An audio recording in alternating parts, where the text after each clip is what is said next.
Welcome back to beautiful Arlington, Texas. It's day 2 of Major 5, and well, quickly we're into our second match as Surge were able to get the 3L. We now look forward to Caesar, Skies, Bueno, and the crew as they're going to match up against NYSL. And Joe, I hope we're in for more of a treat than the last one, a competitive one that goes the distance. Yeah, I mean, the last time these two teams met up was last Major. It goes all the way to a game 5, and I mean, for New York, it was, you know, they won with a fill-in. Again, Florida has kind of met with this moment where New York isn't their fully set team. Florida's in the losers bracket, a match out here, and it's another disappointing Major for them. They've been so close to starting in the winners bracket, to showing us that they could be one of the best teams in the world, but just hasn't all come together yet. We'll see if they can finally do it this weekend. Yeah, I think there's like 2 teams that have just seemingly sort of let you and I down personally over the course of this year, and probably that would be Røkkr and Mutineers, like where we just think they're on the cusp time and time again, then they take a step back, then we think they're there again, and they take a step back. I thought for sure like the last 2 stages we were going to see Mutineers starting that winners bracket, but they're just not quite able to do it. But can they come in and get a win here? Can they make a run? We know they have another chance at champs, but I want to see what they're going to be able to do. It's a stacked roster when you talk about the experience and the young talent. We'll look at the quick scope here, and this will just be from stage 5 and how they looked in the match records in mode by mode, and well, everything favors Mutineers. I saw 10. I was like, there's no way so they're not 3 and 7. But yeah, I mean, you can see that Mutineers, you know, they're all about their respawns. That is where they find a lot of their victories. You know, 6 and 3 in hardpoint, if that's correct, but I believe they've lost the last 3 hardpoints, so we're going to see if they get that back on track.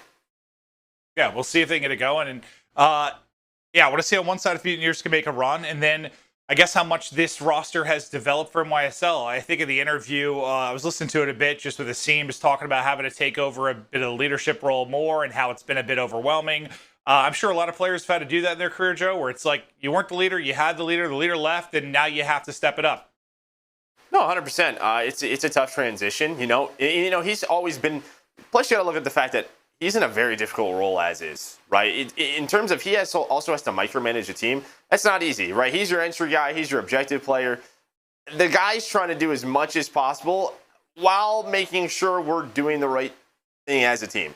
Not easy to do at all. There's a lot going on. And when you're trying to focus on micromanaging, sometimes your performance goes down a bit. It just tends to happen until that trust, until that system is truly built with Diamondcon, it'll happen. But we saw in the game 5 when they needed him most who stepped up. It was Asim. He goes double positive. It was awesome to see. Yeah, no, I'm excited to see if he can do more of that, but we're getting ready. The players getting on stage, getting ready to roll here in our second match of the day. It is time to meet our teams we've been talking about in New York. Let's meet them. We're going to take a look at NYSL.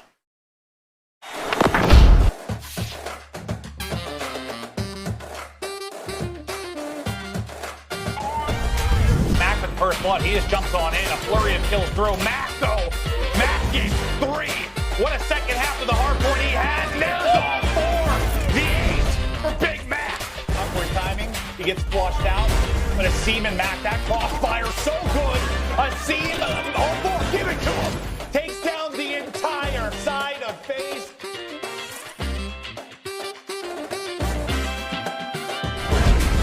This is just an efficient work right now. As HyDra, he has the entire team straight in front of him. Gets a couple shots. Now look how much he just slows them down. Can he get the defuse, player? He does. 23 seconds left on the clock. 1 more to deal with for Clay. This would be massive.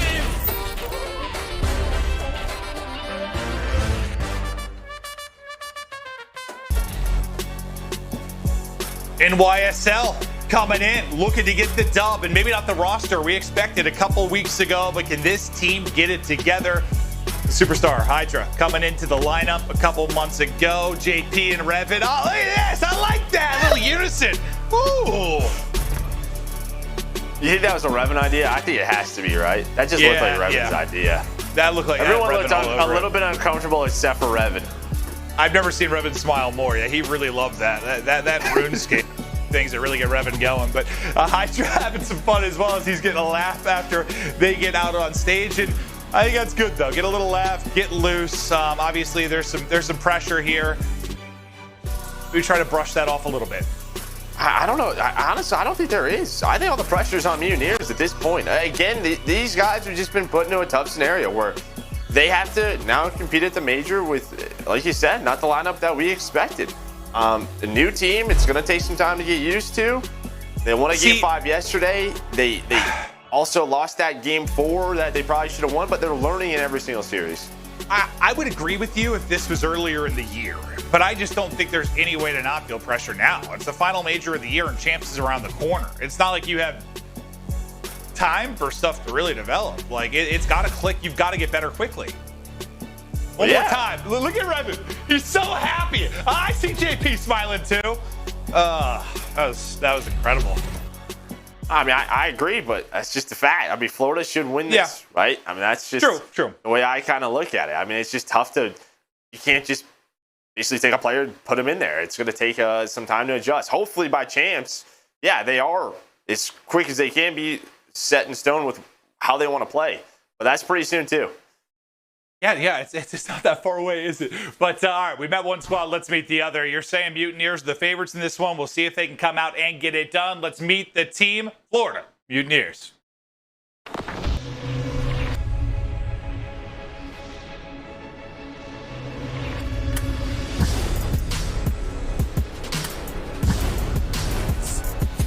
Big situation, and a nice three-piece coming in from Big Wake. Neptune is playing this, trying to bait him out, but aBeZy gets into a nice aBeZy finally a reposition, but aBeZy beat Just a little bit too much, but Neptune. He's still got the war raging for P2 that Neptune is winning single-handedly. Great work. Again, looking at that mini-map, we know where they're coming from. These players do all round. But these boys Have to get through skies. you have to get through Sky! What in the is this?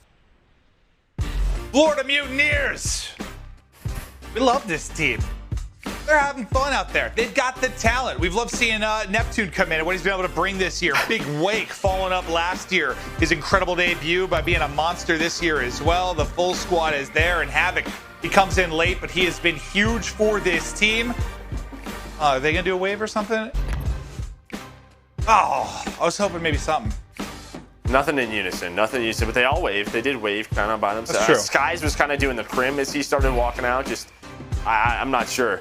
But yeah, for Florida, I think this major, you want to see them at least go on a run for, top 4. At least their fans and probably what these players want to do. Because yeah, we've been talking about it time and time again. The talent is there. What we saw from Neptune last major was awesome, but they need to go on a run. They got to beat some top teams. Yeah, and they're an aggressive team, a team that wants to take gunfights, maybe gets a little bit impatient at times, and I guess becomes vulnerable to mistakes. But I guess I just sort of view it's not as simple as this, but when their guns are very hot, they can overcome some mistakes and they will win maps. Will that be enough to get them through here? But let's get into our game fuel keys to victory and start us off with Mutineers. Well, yeah, come on, strong in the first hardpoint. They're 0-3 in the last 2 matches in hardpoint. They lost both of those matches, right? That respawn just getting out of the gates, important for me. Skies needs to step up. The last time these two teams played at Major 4, he was 5-15 in S&D, and they are 1-6 Mutineers versus NYSL this year. It has been a key weakness in this matchup, and Neptune has to find that better pacing and control with Havoc. Stage 4, they're 1-4. He's got a .68. Havoc's playing well, but you can obviously see that teamwork not being there, and yeah, they're struggling in game 3. And I guess it feels like it was a fair conversation a couple months ago that it's going to take some time to develop, but you got to feel that now that time has been there, right, for them to really get in sync. Yeah, 100%. We'll see if they can do it. Now to our game fuel keys to victory. On the other side, Joe, talk to me about NYSL. Well, where does this go wrong? I think a Skies and Awakening kind of take over. So you're looking at Mack and Diamondcon, who they need consistent performances to keep them in the respawns, right? Allow HyDra to kind of go off, make some individual plays, but they need some map control. That's on the ARs. Take the game 3, put the pressure on the Mutineers. Mutineers, as I said, 1-4 in control this stage. And well, Asim, he's got to continue to do what we saw yesterday. Lead inside the game and outside the game. And if it comes down to it, in a clutch scenario, he's got to step up like he did yesterday in that map 5. So I know you put the stat about the search and destroy, but obviously it's a little bit different of a roster without Clay in here, and there's been some changes throughout the year from YSL, but you still think that's their big striking point? 100%. You know, I think they need to learn. They've played the Mutineers a lot. I think it's 4-0 for them on the year. A lot of that winning is coming through the search, so they know what to look forward to. But you can obviously, through these maps, they're starting off with Checkmate. Both of these teams have a lot of repetitions on this map. For the Mutineers, it's 4-9 though, and for NYSL, it's 9-8. Yeah, it's just interesting because, you know, they play them with the fill-in. I know they struggle in the search, but there, when they brought in the fill-in, it was Decimate. And what did we know Decimate for coming into his career? Like, he had a good search player. So yeah, I mean, right, they lost 2-3-5 last time versus this team with a brand new roster. That can't happen in my mind. No, I agree with you. But it's just, yeah, I don't know. I guess nobody really saw this coming. You know, you saw some tweets and stuff that went out from Crim about, you know, different things with Clay, and you know, Clay just needed a mental break. But it just, I shocked everyone just considering his career and how he's dealt with resilience. But fact is, he steps back, and Diamondcon's going to step in. We'll see if he can step up within this best of 5 and push NYSL forward. But they got their work cut out for them for Mutineers. Talk to me about Checkmate, though, as we get started for the map 1, Joe. Yeah, I mean, okay, well, I'm not going to tell you because we have a bit of an issue. So we're going to back out of this one as they get that all figured out. I was so excited to hear what you had to say, too. I was so excited. I bet. But, you know, for Neptune, this is a couple of times we've seen him on this map kind of take over. We saw it at the last major. The guy has the ability to be a superstar. So really excited to see his point of view, kind of him versus HyDra throughout these 5 games.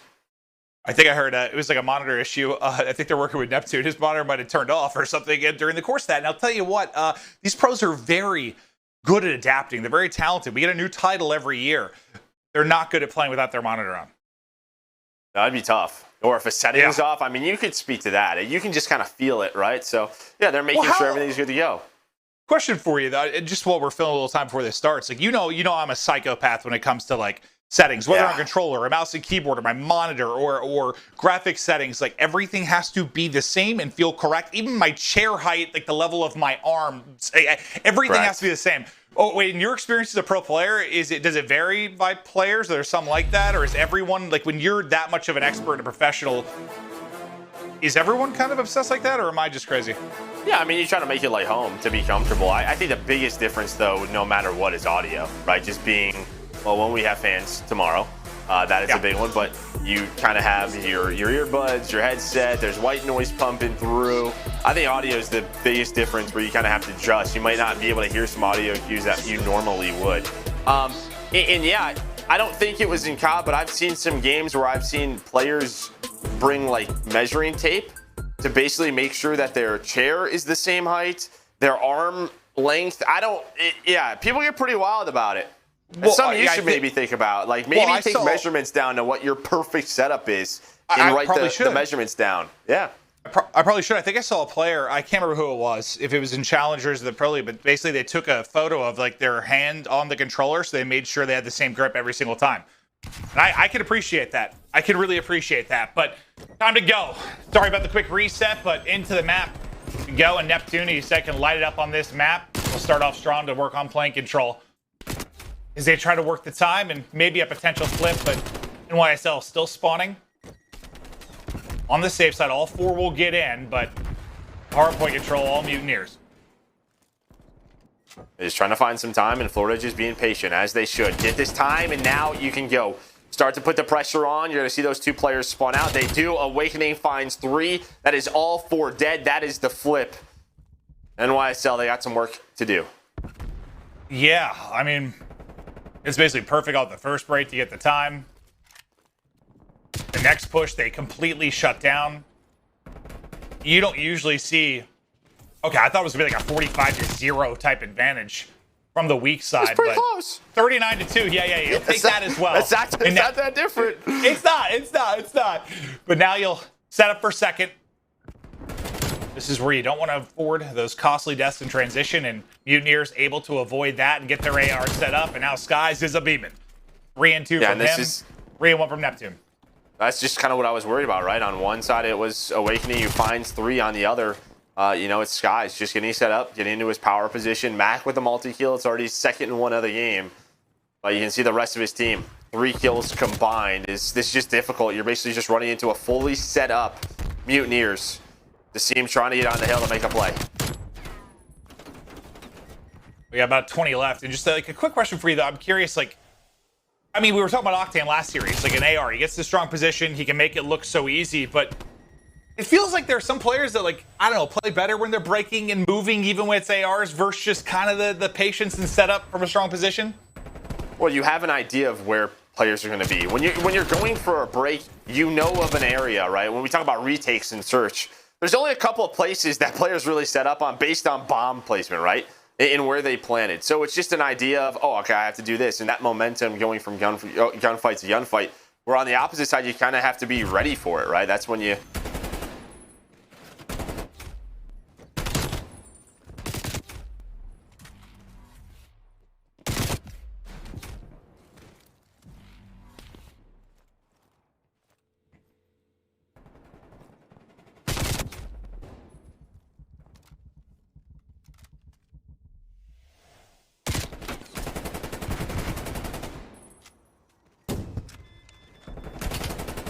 Back.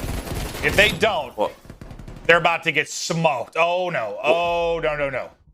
Well, the big thing is just the slaying right now. I mean, that's really it. You could just see they're going 4 down, going 4 down. There's not a lot of trades coming in. Havoc is on a spree. He's on 5 in a row as he's got a Krig in hand. Well, the Krig won't hit for him. As the double chow around the edge will stop that streak and get NYSL into the point. They're able to deal with the point man and Asim as well. Havoc back off spawn. And back a hunting as he'll get a double to get out to 11 and 3. His teammates step it up as well. One leave spawns in deep in HyDra, they know it. And they pick it up. Yeah, it's just they spawn in front of that tower. They have an idea. Okay, there's one behind us. That's nice teamwork. And I mean, what? +2, +6, +9. You're already around +15. And you can see in the scoreboard 120 points. They have the side of the map that they want for next as well. See HyDra 2 and 11. This is kind of what you weren't looking to see. He's got to be the guy right now. I mean, he needs to be their superstar. Well, he's going to try to step it up with the monumental lead right now for Florida Mutineers. We want to hear the comms as they get rolled and try to put NYSL away in this map 1. To an Astro, listen and we go with Florida Mutineers. They go 3 plane right now. Nobody low. All 3 plane. One cross hallway. 2 top plane, guys. Okay. I need your X. One more across to your right. Exit. 2 exit. Exit. One more low plane to no man's box. Yo, listen, I want to start. Nade this timeout. They probably don't have trophies. How many plane? Ready? 3, 2, 1. This nade. Top plane, guys. Nade this time. Shot's not playing. Nade time. All plane's not chilling. Top plane. One shot dead. It's only 20 seconds, guys. Make sure we One's low right. One's low right. Don't tap. He went top plane. I'll kill him. Hold on. Step. He swing. Yeah, dead. All right, we got 1 wood steps. What Someone, hold? listen, flank through P4. Flank through P4. I'm cutting off the steps. I'm gonna block. Caesar, hold. I have right. I have low right. Put off the left on wood steps. They're gonna play me, guys. I'm playing. There's time. There's no time. He's going under left, guys. Under left to top left, maybe. I'm looking top left. Low left. I'm watching top wing. Nice. I'm gonna help this time. Block. BSC. Alright, cabinet wood stairs. There's 2 right stairs. There's 2 more wood stairs. One more wood stairs. Last guy. I'm blocking. I'm pitching. Get time. No, trust me. Yo, Joe, watch exit. I have left wing. All your left. No, they know I'm here. I'm backing up. Shawnee weak. One shot, low wing. Top wing. One shot. I'm helping hill. Left wing. Going hallway. Nice. Last guy wood steps. These guys are getting fucking shit on. I'm pitching. Alright, good play. Yo, keep blocking, okay? I'm picking up left. I have left. Help Johnny, getting pissed on. Weak stairs. Get hill. Last guy, Yo, there was steps. I'm getting time right now. Block. Left is up. Right is open. I'll spawn. Right is open. I'll spawn. Okay. Left wing. So I'm not sure if it was just the audio that we were getting, but if that's what the players are hearing, but Havoc seemed to be commanding. He was louder than everybody else, whether it was timing a nade down to precision, which I don't know if anyone threw with him, or talking about how the other team's getting dumped on, or the listen, and trying to make a play call. Like, was it too much, or do you like what you're hearing from Havoc? I mean, they're winning, but it was, whoo, like that man was speaking at a very high decibel. Maybe that's just like his kind of form of intensity, making sure everybody's listening in, but it's just one of those scenarios where you're up 120, 130 points. You can calm it down, slow it down, but yeah, you can tell Havoc is their leader.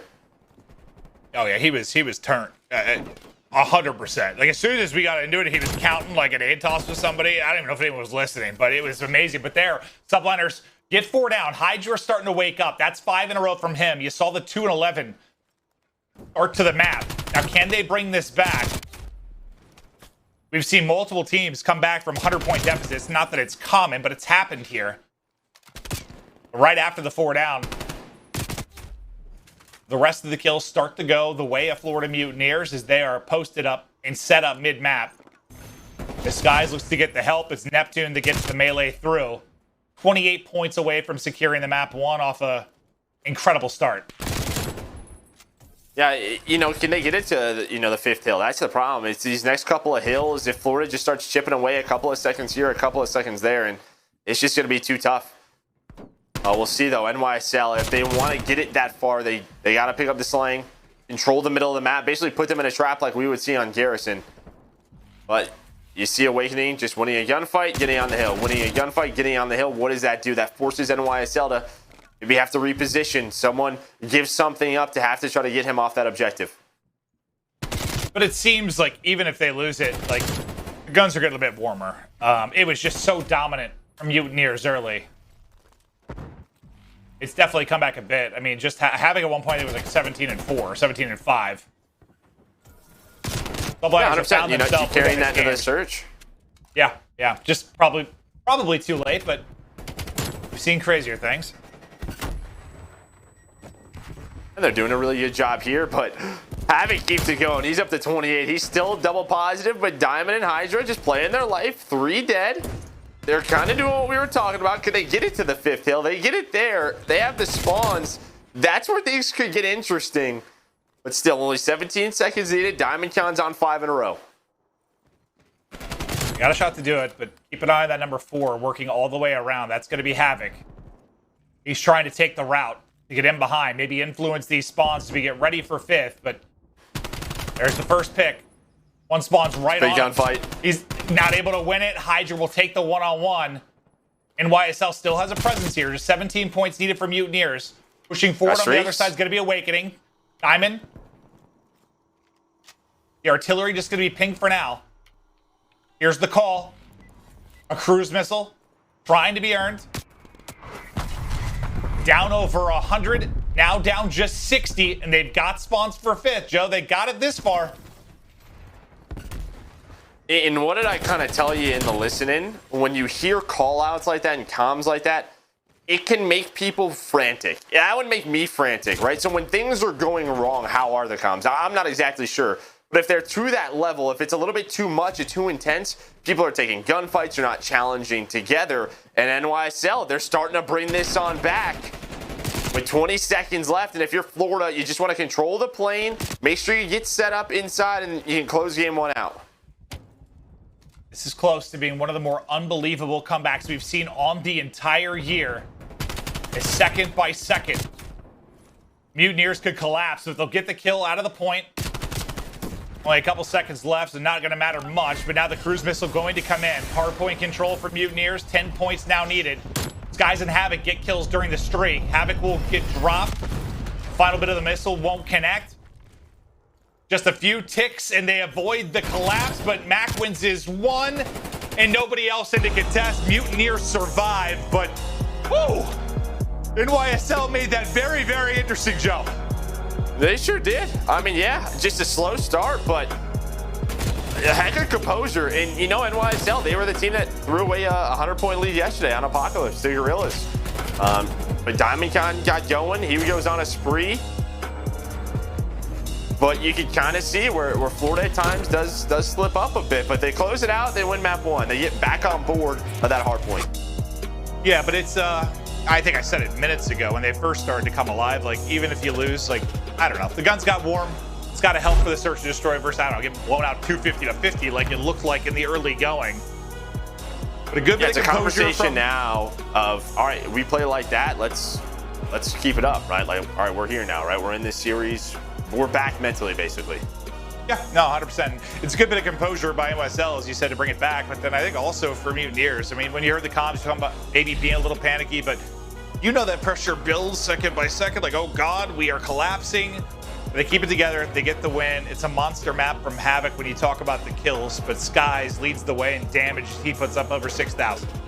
And that's, you know, that's the only thing I'm a little bit worried about on the other side. Diamond stepped it up, but you need Mack as well. Those two, they, you know, if they can at least control part of the map, you can get Asim and HyDra into those positions where they can make plays. But Skies and Awakening, too strong of a start. Yeah, it's just too hot of a start. And what, like a 1-10, 2-11 start out of HyDra. He brings it back to only -6, but just too slow. And Mutineers able to punish them. They go up 1-0 in this best of 5. We get prepped and ready for the search and destroy, which kicks off after this break.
Seany, the official eyewear for the CDL.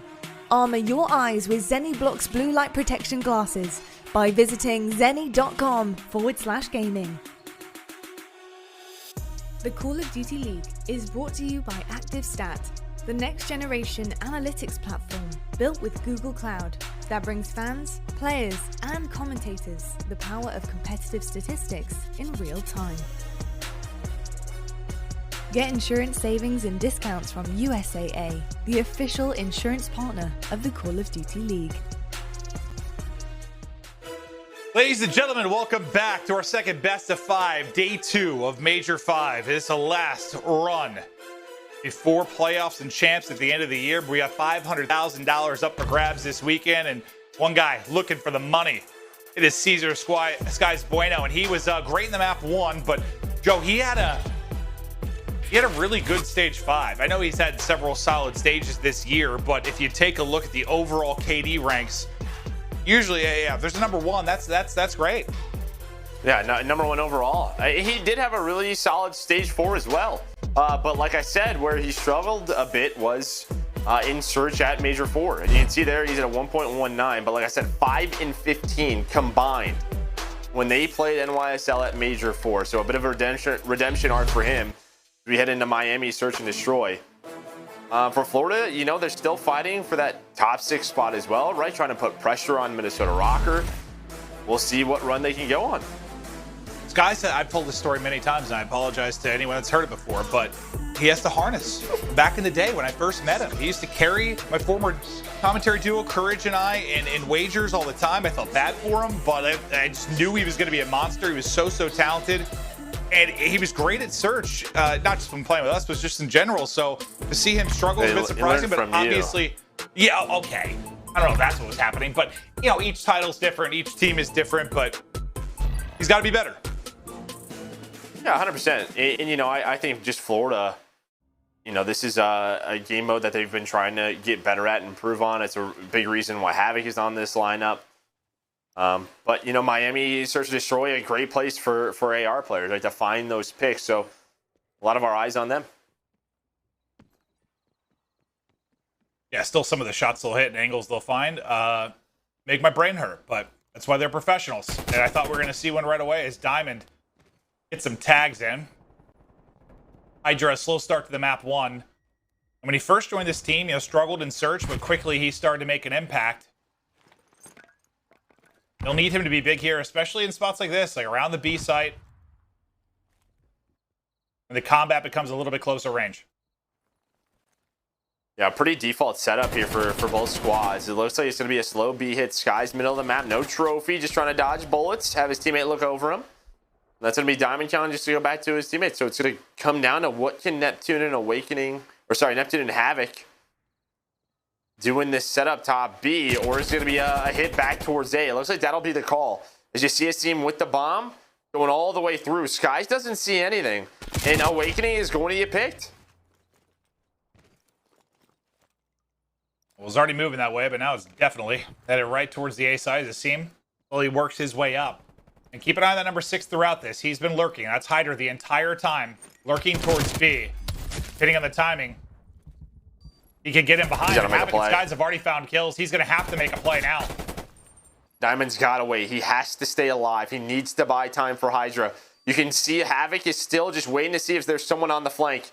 But nope, it's all the way in their base. He finds one. Trying to finesse now, just waste the clock. 2 versus 2 takes the next fight and can't win it. It comes down to Diamond. 20 seconds to go. Can Havoc and Skies clutch up in the 3 versus 4? To a 1v1 we go. Diamond. Skies.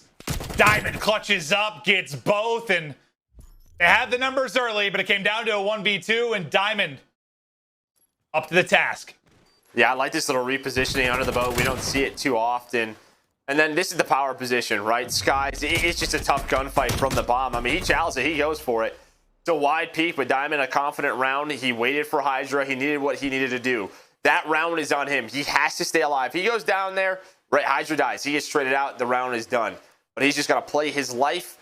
And then when it is time, makes the play. I got a little bit worried with HyDra. I mean, the shot just wasn't that clean. Like, he almost gave the player a chance to turn on him, but he closed out the kill. And yeah, the time, everything. So Mutineers on offense now, and they're going to bring it right into HyDra's nest. And he is there, and he's ready, but he gets one. Mack drops behind him as the opener's there from Havoc and Neptune. As Asim falls, well, Diamond just clutched. Why not another shot at it? 1v3 for Diamond in round 2. Yeah, well, the tactical hits. Neptune just going to push up behind him. He's able to hit one. He's going to read this, though. I mean, Neptune goes all the way around. And Neptune's kind of stutter-stepping right now, but he's just locking him in. He finds the kill. But I love the teamwork from Havoc and Neptune, right? They see the trophy in the first player that peaks. The goal is to blow the trophy up. As soon as that trophy goes down, the nade connects. Neptune is fighting against weakened NYSL players. Good job from those subs with that teamwork. I got a little worried after they gave him the free first fight. Yeah, and then they just kind of stopped, right? They just kind of waited there. Yeah, I got a little worried. And then I thought Neptune was going to fly, and I'm like, depending on the timing, he might get caught sprinting. Like, I was getting nervous, but Neptune plays it smart, closes it out, and brings us to 1-1. I'm back in Asim's hands, and the last time it was kind of a slow build-up towards B and an eventual wrap on the pick towards A. This time, everybody towards A outside of Diamond. Mack. That's not good. This guy's head comes clean off. And that means a wide open A site outside of Awakening. No AR to look over him. He's headed back up. Yeah, I mean, that's really it. If Awakening has an AR there, Okay. the play is basically on Skies to bait them in. Skies has to bait them in, and Awakening, he pops on up with a 74U. That is that play. And Skies just gets smoked across the map. I mean, what is Awakening supposed to do there? Sooner or later, the numbers are just going to be too much. But it's a 2-on-3 now. Neptune and Havoc and Bolts with subs. So, yeah, this one's going to be difficult.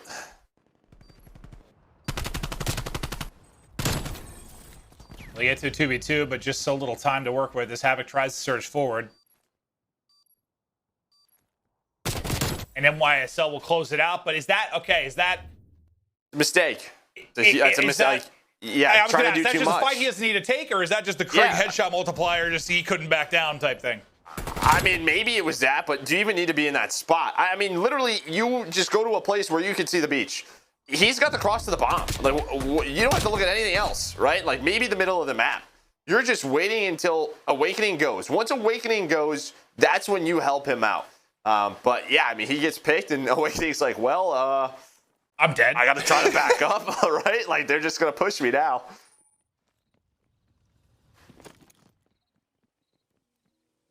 Awakening will have Krieg out for this round. See if they can bring it back to 2-2. And, well, Krieg out for Awakening. Headshots out for Awakening. Skies, tough couple of rounds. Picked off first here for Mutineers and back-to-back. Little jump shot. Just give him a little love like tap. that? Like, how did he see that guy? I don't know, but he did. Laser eyes. Awakening. Frustrating defensive round followed up by 2 openers. He's got work to do. I don't know why they stack towards B, so they have to like work the flank. And Awakening's just taking his time. As Havoc works up the beach, he's not seeing anything, right? So they know they have bomb control, but they don't want to let someone make a play through the middle of the map. And now Awakening, he finds another one. Mack melees. Oh no, a panic melee. Oh no. I feel like I'm watching you again. There's strays flying my way, but Awakening, he's working on the ace, but it's not going to happen. Okay, let me rephrase that. I feel like I'm watching Rambo again. There we go. That work? I had to change my entire control scheme because of that. Yeah, when I had it on my right thumb for melee, yeah, I just would punch the air all the time. If anyone ever surprised me, the air was getting smoked with my fists of fury. And nothing would piss me off more. By those, yeah. Oh, it's the worst. It's the worst because you don't even give yourself a chance. You don't get a gunfight. You look like an idiot. Correct. But Awakening will be on 3 in a row after that round. Neither team able to find any separation in the round count so far. As back and forth we go. 2-2 split offensively. Same on the defense, but look at that number 2 in Skies. He's playing from a different position.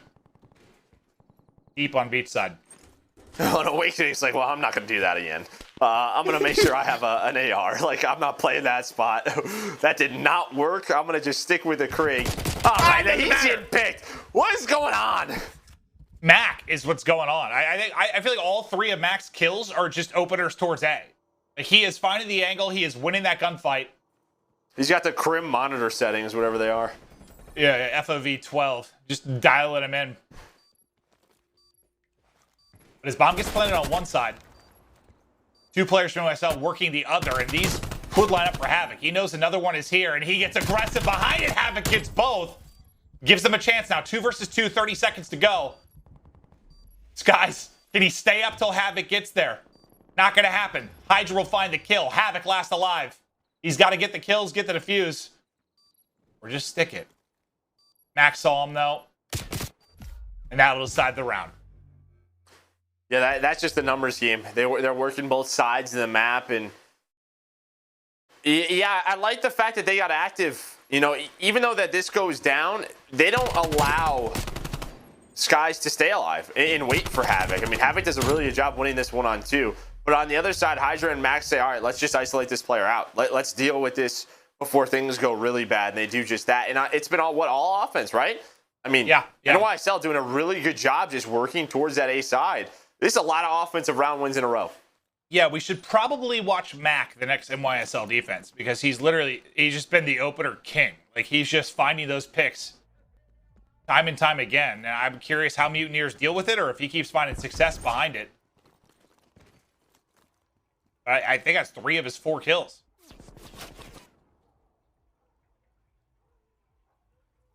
Yeah, it's just been all about these first bloods. The offense is what they're finding, and Havoc, he's able to get towards top balcony, but you can kind of see HyDra's just laying down. He's got Mack helping him out, and then if they need it, Diamond can quickly rotate over. Awakening with the first blood this time. They've got a 4-on-2 on the B site. Mack and Diamond. Can they deal with the numbers? Hit a spot, little shoulder for information from Neptune. They're getting ready to send it. One's going to slide across, and the chow in from the other. Beautifully done from Mutineers. Skies gets one more. Asim over the wall. They're ready and waiting. But again, yeah, I mean, it really just kind of boils down to the first blood, and then suddenly you've got massive numbers there on the site. And you're hoping Asim can make a play on the flank, but he got spotted right away. So he's got to switch his route up. Like, you're hoping if you're 2 alive, at least your player who worked up the A-side beach goes all the way through the offensive spawn, somehow gets into a spot where maybe they can make a play, but he's immediately spotted. Florida were ready for it, and yeah, they just find that first blood on HyDra. Well, all right, we're going to take a look at it. I want to see what's working for Mack. And of course, this time he probably won't find the kill, but he's been so good at doing it. But, well, it's going to be a lot different this time. Is they're going to just 4-hit towards B. He won't be taking those long-range fights for the picks out towards A. They go 1 for 1.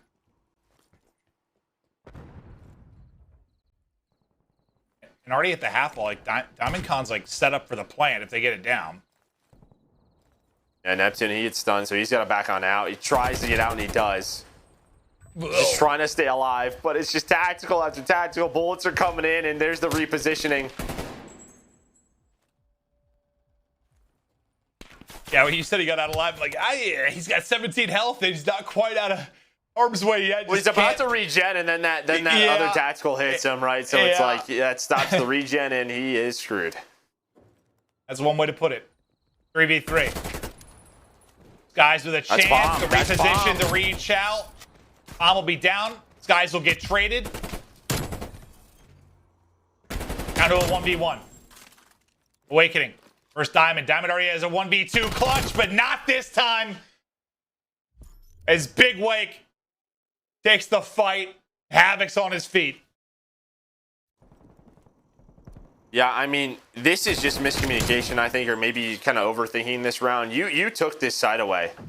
And they're going to try to push on through, but the timing's a bit off. They're separated from one another. Mack goes back to the site. They have no idea where Awakening is, and he makes them pay. You're always kind of the opinion if you get a site, get the bomb down, right?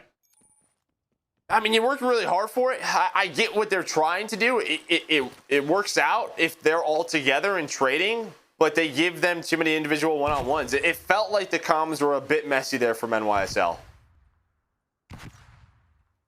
Well, after that, they'll find themselves down around again. Diamondcon this time. Able to hit the shots. Him and Mack. Been crucial all early and late. And now in a 3v4 on offense, your options get a little bit more limited. Yeah, you're hoping an AR can find a pick. Towards the middle of the map, we'll see if NYSL even give them anything. You see the way Asim's playing. He's got Diamondcon watching over him. This is very safe from NYSL with 40 seconds left, and why not, right? Because HyDra has everything top B. Mack's got everything towards the back alley. It is looking like it's going to be a B hit, and maybe you're hoping Skies can find something, but HyDra's hearing that. Find HyDra. The double chow comes in. They're able to take him out with no trade. So into a 3v3 we go. The problem is the time. It's dwindling. 20 seconds to go. Diamondcon rotating across. As Mack just holds deep. They both get some solid damage into each other. The other side of one-on-one kind of developing between Asim and Skies. But now the bomb plan will go down. Awakening's got to cover, and he's able to do that. Wins a big one. Skies wins the one-on-one on the other side of the map, and suddenly it's Mack by his lonesome. 1 versus 3, down to a 1 versus 2, and Neptune toying with his food. Again, between Diamond and Mack, I think some miscommunication. Diamond moves forward, Mack's still back alley. You know, they hear maybe a player on the bomb, they hear the player mantle the wall, but they don't go together. They take that as a 2-on-2. Maybe they get the player off the bomb. Maybe they force a 1-on-1 for their final player, but that doesn't happen. It's just a solo challenge followed by another solo challenge. How many rounds is that they've lost without numbers now? I mean, at least the last 2, but there might be another 1 or 2 on top of that. And you got to think that's usually what it comes down to. Especially that deep in a round when you have numbers. No, I mean, winning a defense too, right? Just tying it up back to 4-on-4.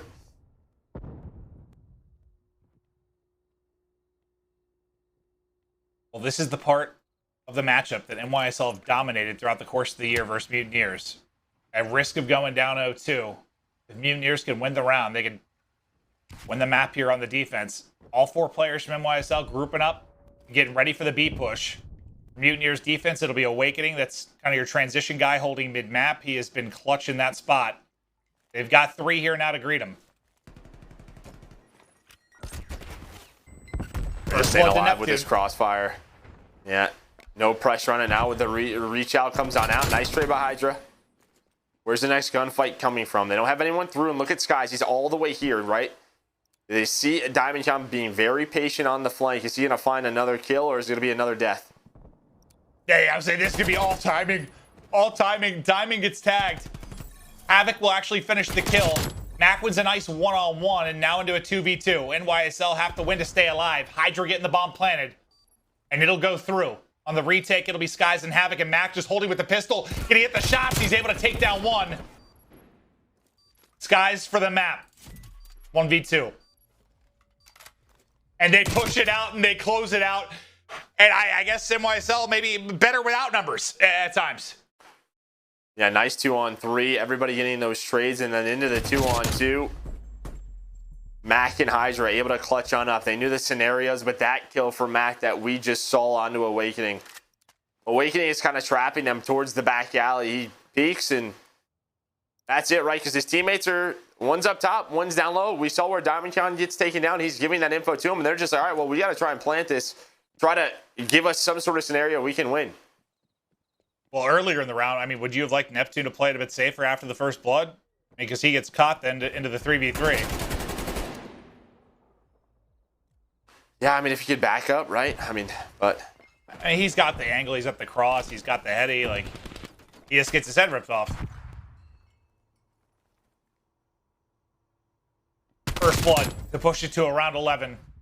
HyDra goes big. Now at 8-7, and he's on 3 in a row. But last time it was Mutineers 3v4 on offense. He got the round win. HyDra can't get away. Seems like no one could keep numbers for long. Well, this is almost the same thing. Who's it come down to? It's a Diamond and Mack. Can they lock it down this time through? Awakening, he goes for the peek, but Diamondcon has the angle to help him out. There's the push, but look at Asim. He's so far away, and Diamond gets picked. He's got to wait for Asim to rotate over, but he doesn't. So now it's Asim. Trying to clutch for Mutineers to get us to or NYSL to around 11, but they find him, and they win in 10.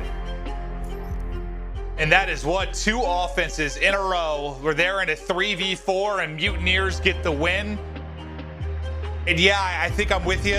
Probably some miscommunications on the NYSL side. I mean, there are a lot of difficult 100%. things when it comes to a newer team or a big change, especially with somebody like Clayster. The comms still need work. At least that's what it looks like. But it leads to 100%. 2-0. Yeah, those mid-round scenarios that we were going through, especially defensively, between the teamwork between Diamond and Mack, Asim, when does he want to hit the flank? Because it looked like he was playing very aggressive early on it, but he gets picked a couple of times, and he's just staying safe. He's watching the middle of the map, and Diamond gets picked. You're hoping he stays alive to force a 2-on-2, but one of those games you go back and rewatch, and yeah, they'll fix a lot of the mistakes from this one.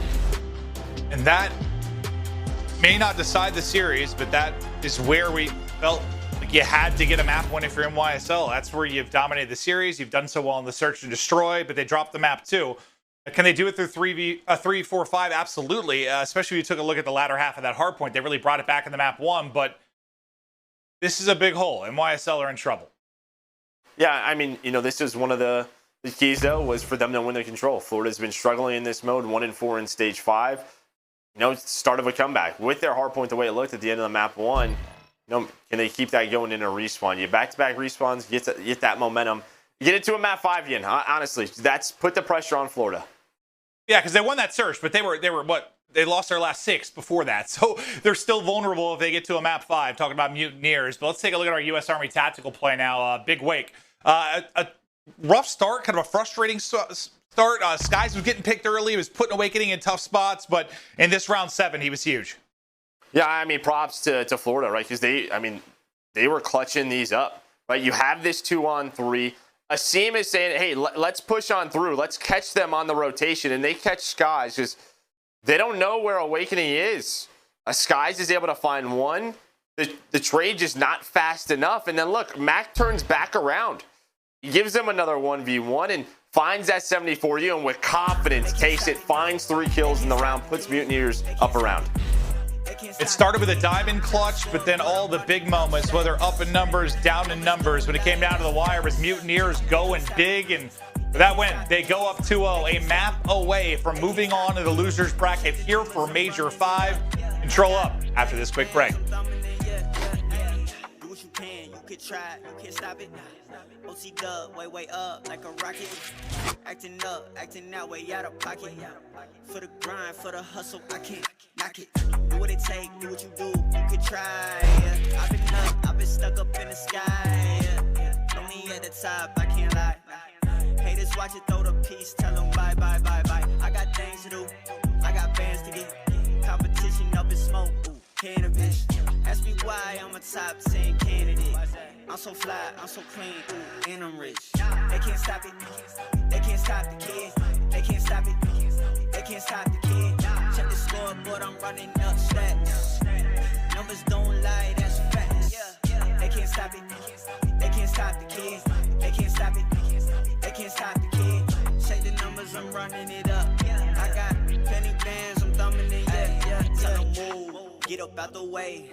It's ludicrous, yeah, how much I'm getting paid. 2, 4, 5, 7, 8, 10K. No mob ties for the player being made. Now how you spoke to your girl, better check her phone. And do you know what she doing when you not at home? And when she tell you she alone, but she not alone. She got a lot of options, eeny, miny, mo. She gon' do what she want, ain't no stopping it all. Hold a liquor in the cup, yeah, I'm topping it off. I might take your girl, take a trip to the mall. Put the shelf in the bag, yeah, cause I'm copping it all. I'm saying, they can't stop it, they can't stop the kids. They can't stop it, they can't stop the kids. Check the scoreboard, I'm running up.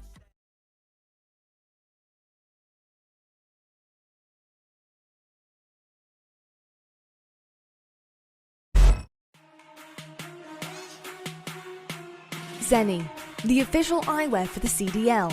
Armour your eyes with Seany Blocks blue light protection glasses by visiting seany.com/gaming. Scuff, the official controller of the Call of Duty League.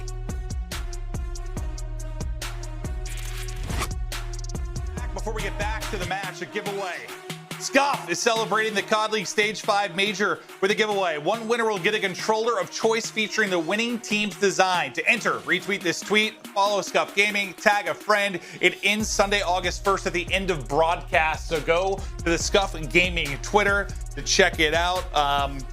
Joe and I both use Scump controllers. They're fantastic. If you haven't had one before, this is your chance to get one for free. So enter before Sunday. Joe, focus back to the match now. Do or die time, NYSL. They've got to get a win here in the map 3, and maybe the most pressure, even though you said there's maybe not a lot on this team right now. I think the one that might be feeling it, though, is Asim. He wasn't able to make the last event due to the travel visa issues. And now he already had a very hard job. When you talk about his role in the team and, kind of being the entry player, it seems to be compounded now with Clay not here. If he's trying to take over the leadership role a lot more, there's just a lot on this young man's shoulders.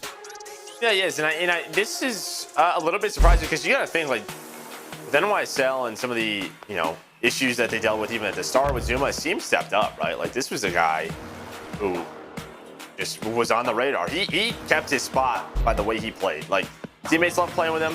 He was doing some ridiculous stuff early on, but ever since they've added HyDra, he's had to reposition. It's just been a long year for Asim, but you know that he has a lot of confidence in his teammates. They know they can do this. They know they made mistakes maps 1 and 2. You got to be flawless from here.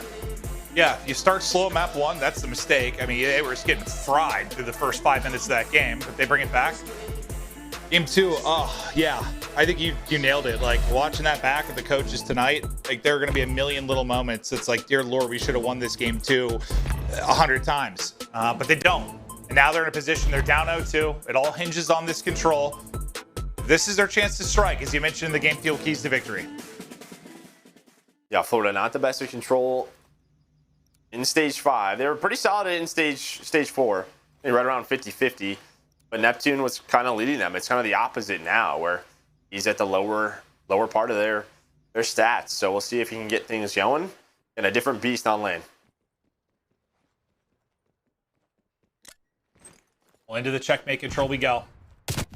And of course, Asim, the guy we're talking about, he'll open up with the first kill.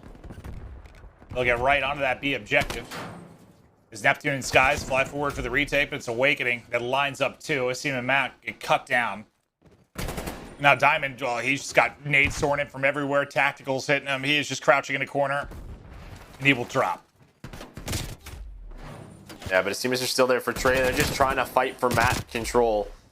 Not get put in that trap. Nice pickup by HyDra.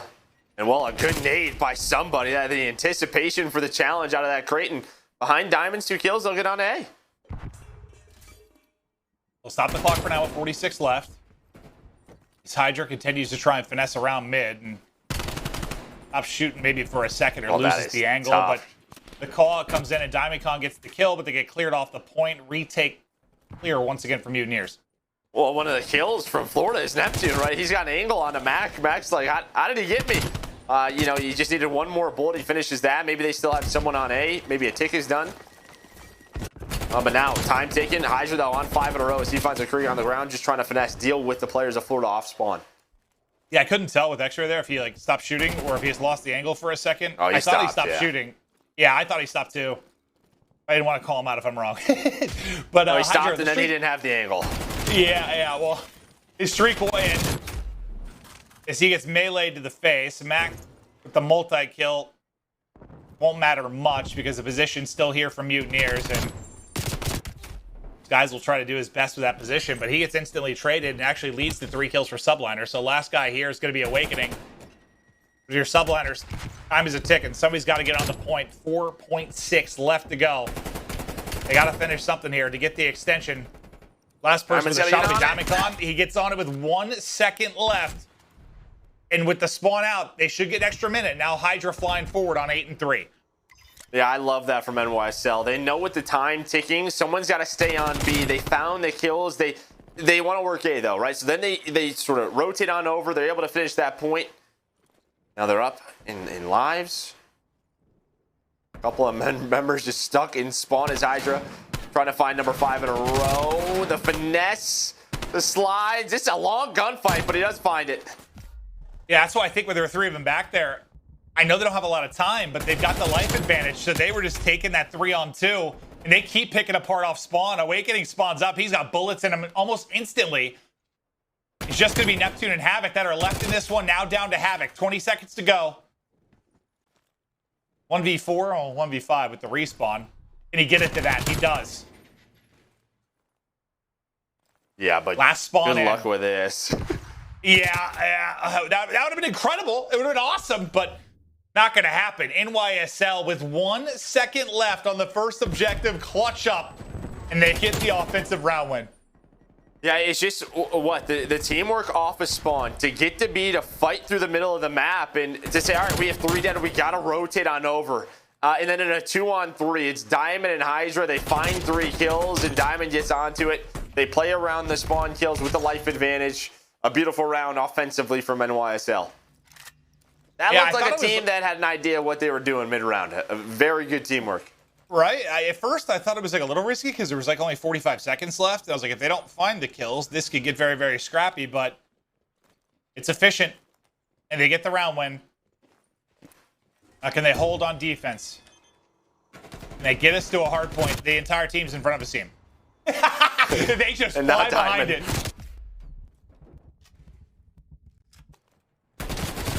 Well, a bit of an awkward gunfight and a change of roles there as Awakening had the sub and HyDra had the AR. But still, I just had a couple of different, like, difficult gunfights, right? It just feels he stopped shooting. It feels like, I mean, he's obviously having a great game. But put in some uncomfortable situations, I guess we'll call it. Well, the second one, I thought he was finessing himself more than the other player. Like, I was just like, get the kill. But yeah, stat-wise, you know, he's popping off, so keep doing your thing.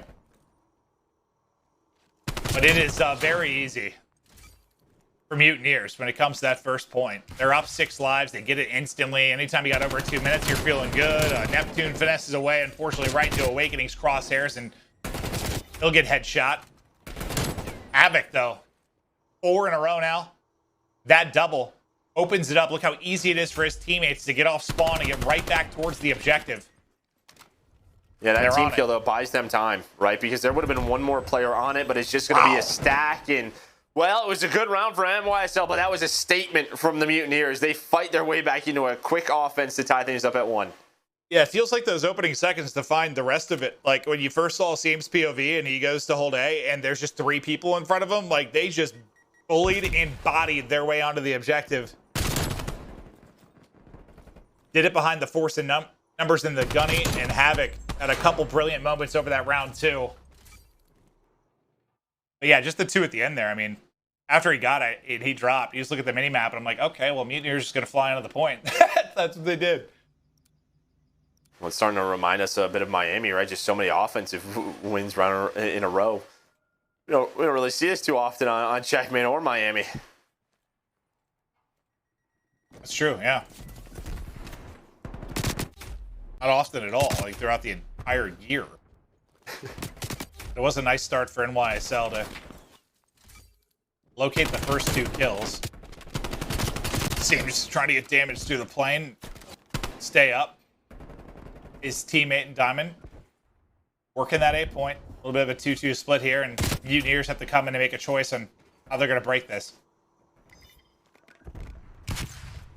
And try to get plane control first, then fly out, find the angles onto the point. But HyDra, Diamond, they're giving them nothing. Just shoulders. Shoulders from HyDra. Diamond's going to peek. The teamwork between these two seems to be on point so far. It comes down to 1 more kill, and who is it? To find the final kill to get point A secured. It's Diamondcon once again. And we saw it at the end of the first hard point. He's starting to get into his groove. Yeah, I mean, it's as quick as the Mutineers cap. A little bit different. I mean, you know, the 6 life advantage like you did for Mutineers, but still, you're up like 3 to 4 and in a great spot. See if they can answer a 5 in a row now for Diamond. Working close to streaks. HyDra on the other side, hitting it. Skies will have to worry about that off spawn, and he's able to take care of it. And Diamond keep this streak going. There's an easy one. Artillery earned, no cruise, but he does get 1 streak. Yeah, at least finds 1. And again, there's just so much time where NYSL is just kind of playing around the map control, their life advantage. Now, Mutineers just trying to fight for plane, and they find it. Diamond, the last one alive. Only up 1 life. Now, about a minute left in this round. They're going to have to start working towards this B point. Yeah. Unless there's like a long contest. I don't know if this is coming down to lives. We'll see. Well, no, yeah, they've been on it for a while, so it might. As long as they freeze it, but it's been stuck at a minute for a while here. Is Awakening. Quality shots over. NYSL on it again. I think that's 3 down from Mutineers. And guy here is Havoc. He's had his flurry of multi-kills throughout this game. Did he find another? Trying to work the opening and find the angle. Just contesting this as long as he can, buying his teammates time to get in. His teammates clean up the scraps. They're able to take down at least 3. I think the last guy was a team coming off spawn. They find that as well. So Havoc, good job. Just staying up as long as he did. Teammates do the rest of the work. Now here's the question, right? You have an artillery. It's 8-8. Do you want to win another offense? Do you try to call this in? You know, streaks aren't the easiest to land on this map. Only a couple of openings above. We'll see what they try to do. Maybe you ping when you're into this 4-on-4 setup. It's a standstill. He's going to ping it. He's going to give a call out. What does he decide to do now? Doesn't call it in, puts it away. Well, I think the call was, we've got numbers towards B, and you saw the blue arrows at the same time. Like, all right, well, if that's the call, we're going to rotate across. They all wrap back towards B, and it's just a bloodbath on the point. Everybody here with a favor going to NYSL, and they'll get another offensive round victory. Nobody able to hold. They had the instant reaction across, but NYSL, more efficient. They get the round win. Yeah, this is where Diamond goes on that streak. Just nice teamwork here with HyDra. Again, finds the final kill, able to secure the point. That gives him the points as he finds one more. But yeah, I mean, what Asim said, these two teams like to fly at each other, and I think you're starting to see that these last couple of maps. Yeah. No, I think, not word for word, but the interview is something just like, we play pretty similar. We're going to go at each other. Whoever's hot is going to win. And yeah, you saw it on map 1. Like, Mutineers started hot, just dominating.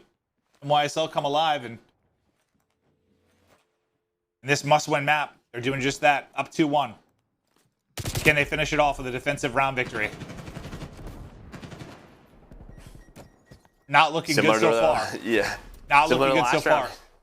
Breaks offensively from Florida, and you know, as a newer team, that is one thing that it takes time to develop is the breaks, right? Just working off one another. Florida taking advantage of it. They're looking to get done with A very early on. Tyler, our stats guy, if you're listening, I need to know, has there ever been a 5-game control on checkmate, or 5-round, that every win has been an offense? I'm going to just say no now. Oh, no, I don't think so.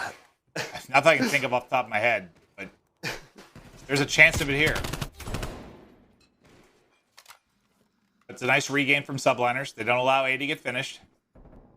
Nice on 6. Well, you put a lot of pressure on Diamond and Mack to step up, and at least within this map 3, they're doing just that. An opening, though, for Mutineers again. That'll be 3 down once again. Make it all 4. That's going to be at least 1 point done, and this could be tragic, hitting on this next sequence.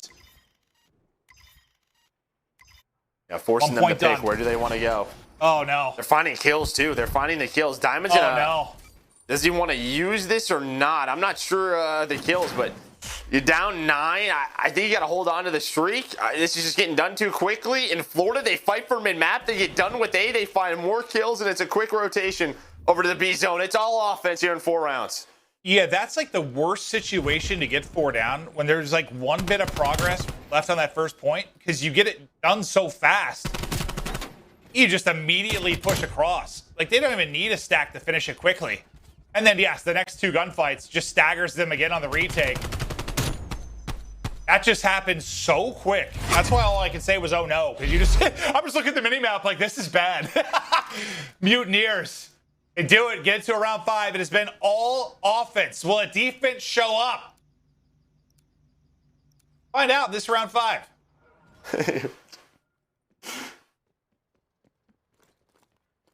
It's crazy. I mean, even the Mavos, like 7 rounds in a row on offense. Like, it's, I know we haven't seen that, but these two teams delivering on offense, and it's 3 down off the start for Florida on D. Yeah, I mean, every offensive break has been good from a numbers standpoint. It just puts you in such a tough position. We're just retaking over and over again as the defense. It finds the opening for HyDra, so he can begin his kind of lurk and finesse game around the plane. He's on 3 in a row. We'll get to the second tick because Diamond wins his one-on-one against Awakening. He's kind of doing it by himself. 2 Mutineers players just tunneling through. He'll actually push through on the flanks. That's Neptune that goes all the way around. At least stops A for now. Yeah, in New York, this is kind of what they've been doing, right? Pausing the clock and then playing around the kills. We saw that in both offensive rounds. The problem is if it gets to this point, it's huge kills by Diamond and Mack off of spawn, because when you're playing for sort of just pausing the clock, what happens is you don't get progress, right? You don't get done with one zone. So there's not a lot of time left on the clock. And if the defense retakes the map control, the round could be over quickly. Or right off a spawn, they find every kill they need.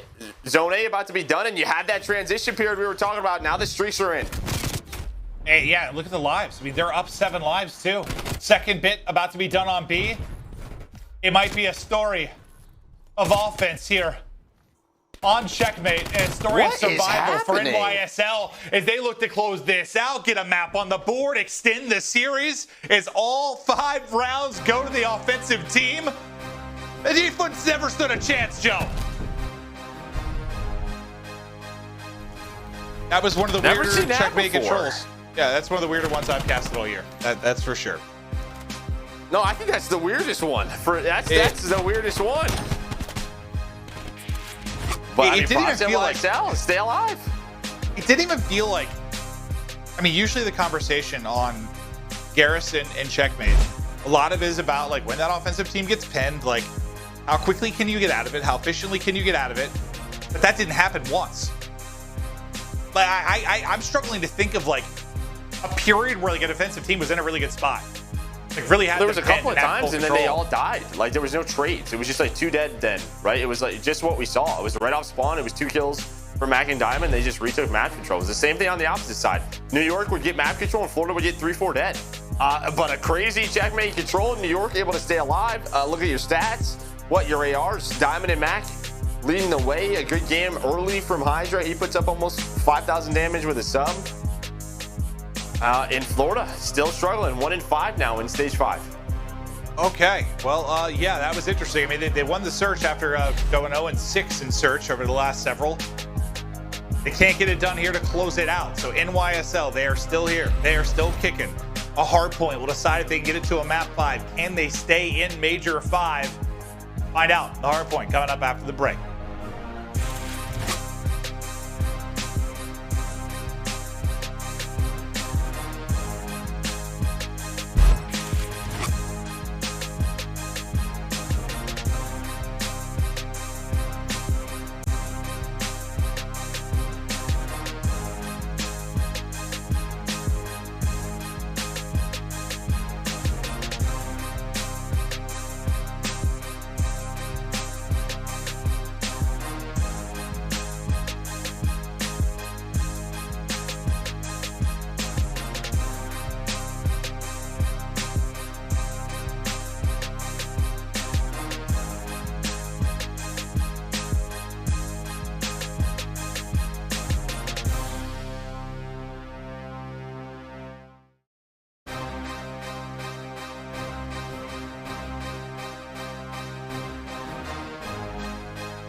What a control we just had on the year, just talking all maps.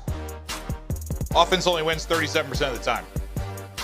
Error was 100%, so that kind of defied the stats and the odds. Unbelievable win from NYSL, but we're going to talk about the overall matchup. And Joe, you touched on this like right at the beginning of this match. NYSL's dominated this match. It's hard to talk about because the teams have changed at times, but just when you talk about these 2 organizations, NYSL, it's been all them. Well, look at 3 of those. It's 3 game 5. Yeah. I mean, close series, but like I said, what was it? 1 in 6, now 2 in 6 in search against NYSL, and that's been the key for them winning this series. It could be the key to winning this one as well. If they get it to a game 5, we're going to take a look at our hardpoint stats from that game number 1. And well, you had Havoc who dropped 30. Skies was just hanging out on the hill. It was an early lead, but NYSL started to bring it back. It got a little scary. But that was Florida's pick. Now we get to NYSL's pick as we go to raid, and just looking at it, I mean, they've both been pretty solid raid teams. Was that Florida's pick?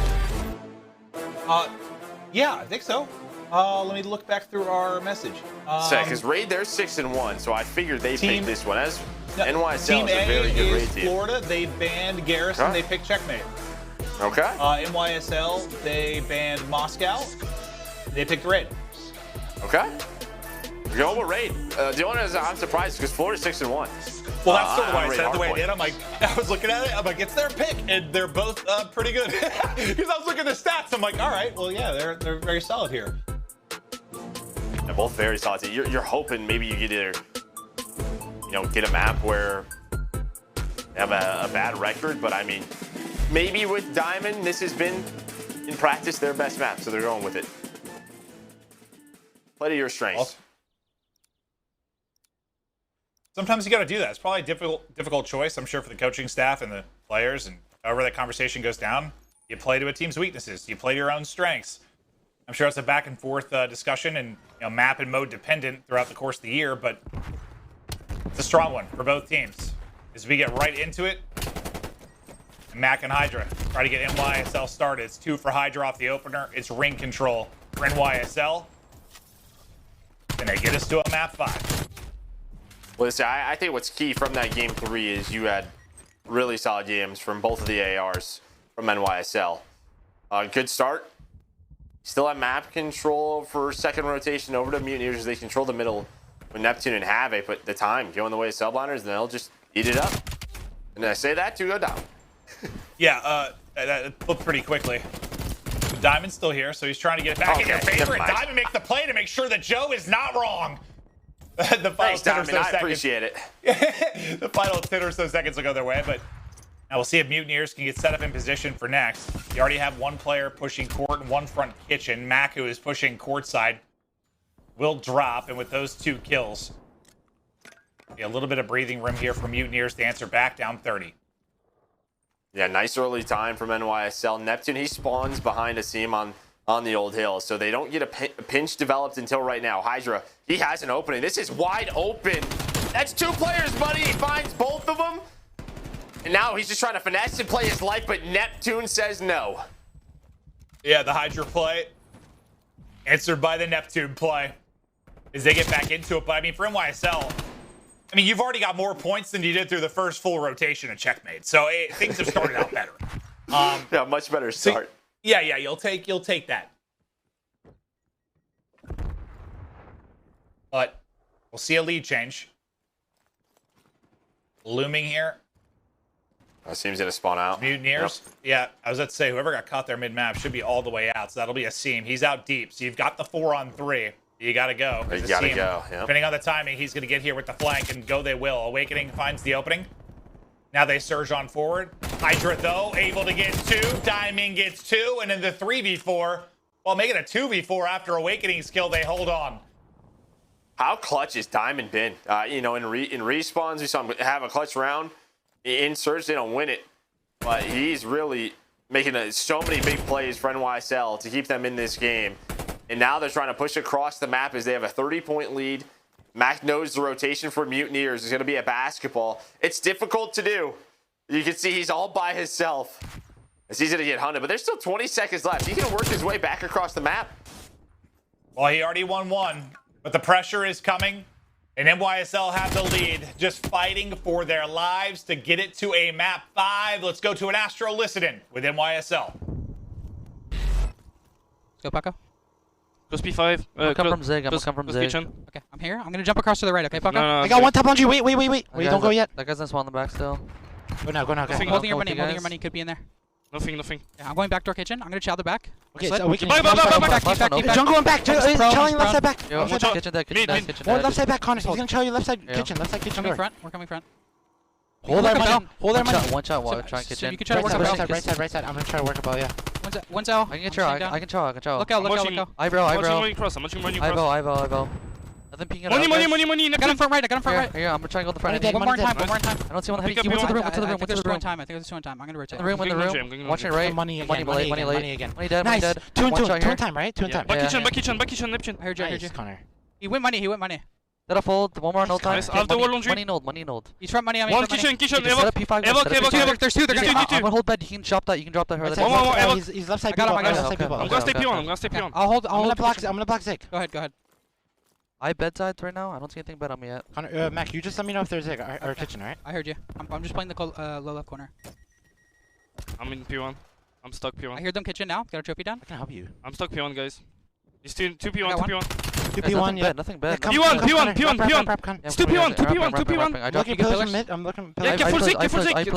I pillars. Okay. Holding my kitchen, dead. I pillars, guys. The key open on me. Another one kitchen, dead. And pillar in the ring. Top ring and pillar, guys. He's in hit pillars. I'll probably spawn water. I have water again, guys. I'm gonna hold kitchen. Yeah. Two water. I got spawn key. 2 water. One bottom. I'm hopping on time. Okay, 2 water. Turn. Pillars. Open. Two open. Kitchen. Buy time if you can. Now, Joe, I know we were worried about what the comms might have been like in the search and destroy as they threw away a couple of rounds, but I think overall you heard a pretty big difference there between their listening and hardpoint versus what we heard in Mutineers earlier. Yeah, very calm. What do we have? You know, you heard some emphasis on things when HyDra, a couple of pillars, right? And that's, you know, that's what you have to do. When there's something someone needs to look at, you put a little bit more emphasis on it. But basically the complete opposite of what we heard from Florida in that map 1. I think there was just so much intensity. The adrenaline was going for that first map. But yeah, New York is very calm, cool, collected, almost like what you would hear from Clayster's teams. But they have this 40-point lead. They do a really good job responding at P5 after that basketball hill. Now they're going to need a break at ring or try to get across towards kitchen. Well, they're working on the break. I think Neptune was leaking away to try to get towards back kitchen, but he'll get caught. As soon as one spawned back kitchen for NYSL, he pushed forward, and the next 2 players spawned there from Mutineers. So you end up with a good spot. I thought it would be ugly for a second, but the decision to push back for these final 20 seconds might put Mutineers in a decent position to rack up some time, as now they have to win this fight. Not going to happen on Sky's watch. The tree, the concrete, all the cover in the world. He'll take down 2. And as the next hard point pops, see if Mutineers can now make the rally to go in front. Yeah, I mean, they get that break, though, right? It could have been much different, but yeah, Diamondcon spawns up at kitchen. He was able to win his one-on-one. That just means it's go time through pillars, and they flew on through. They got the last, 25 or so seconds, so they keep this lead. They're going to need another break. They were able to split some time at kitchen last time through, but a lot more map control to Florida. You see Sky's all the way pushed up, and it looks like the push is going to be towards back laundry. Now, they have to be careful here, because the map will flip here soon. They're going to have the spawns they want, but there's only 30 seconds left. So if you're Florida, you'll take this to try to spawn out at that garage. And right when Havoc spawns, that's where he goes. So it's similar to last time in the sense you'll get the final 20 or so seconds, which, with how close you are to winning it, it could pay off. But at some point, if this goes down to the wire and suddenly Mutineers answer with a 50 to 60 second hold, that could be the difference. They've got a shot to set up a garage yet again.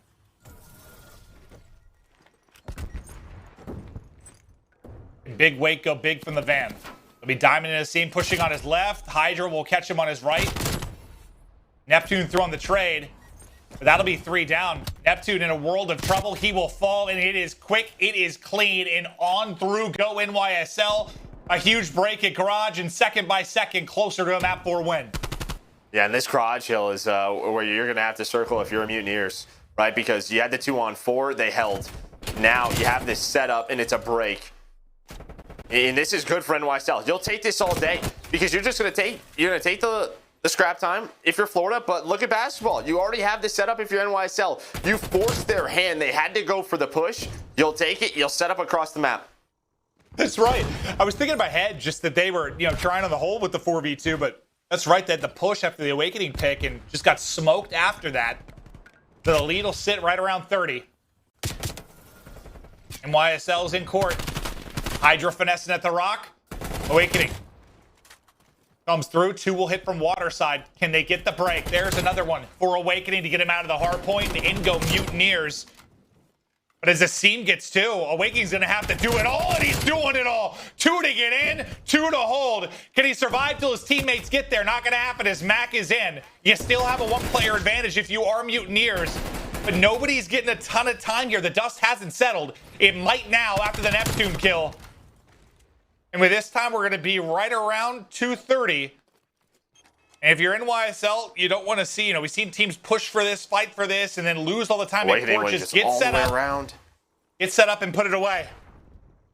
He finds it right next to him. Oh, but Diamondcon was ready for it. Diamondcon again finds 2.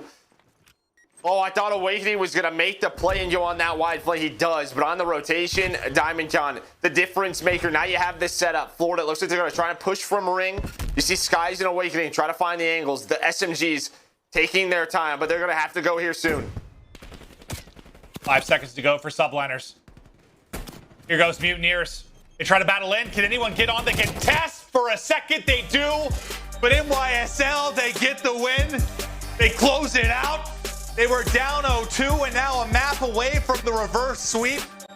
They won it in map 5 fashion yesterday. Can they do it again here? Mutineers can't put them away. No, they cannot. Yeah, I mean, for Florida, this is just not good, right? I mean, you go up 2-0 and now you're back to where NYSL is. Dominated all year in these game 5s, and NYSL, they have the momentum now. You see them getting pumped up on stage. They're clutching on up. They're getting multi-kills. They're holding 2 versus 4s. Now we're going to a standoff where NYSL's undefeated on the year. Well, it's pretty different, or sorry, pretty similar to the hard point. And then like a team is picking a search that the other team's really solid at. Like they're both good at raid hard point. You see that in the scoreline, really tight game. It's what, 5-0 you said for NYSL, like 4-1 for Mutineers, but a quick glance at the stats, but we don't want to waste a lot of time. We want to get to the important map 5. One team out of the event. One team moves on in Major 5. NYSL, Mutineers continues with a monumental game 5 after this break.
It is time for an epic and glorious map 5. Mutineers, NYSL in a losers 2 match.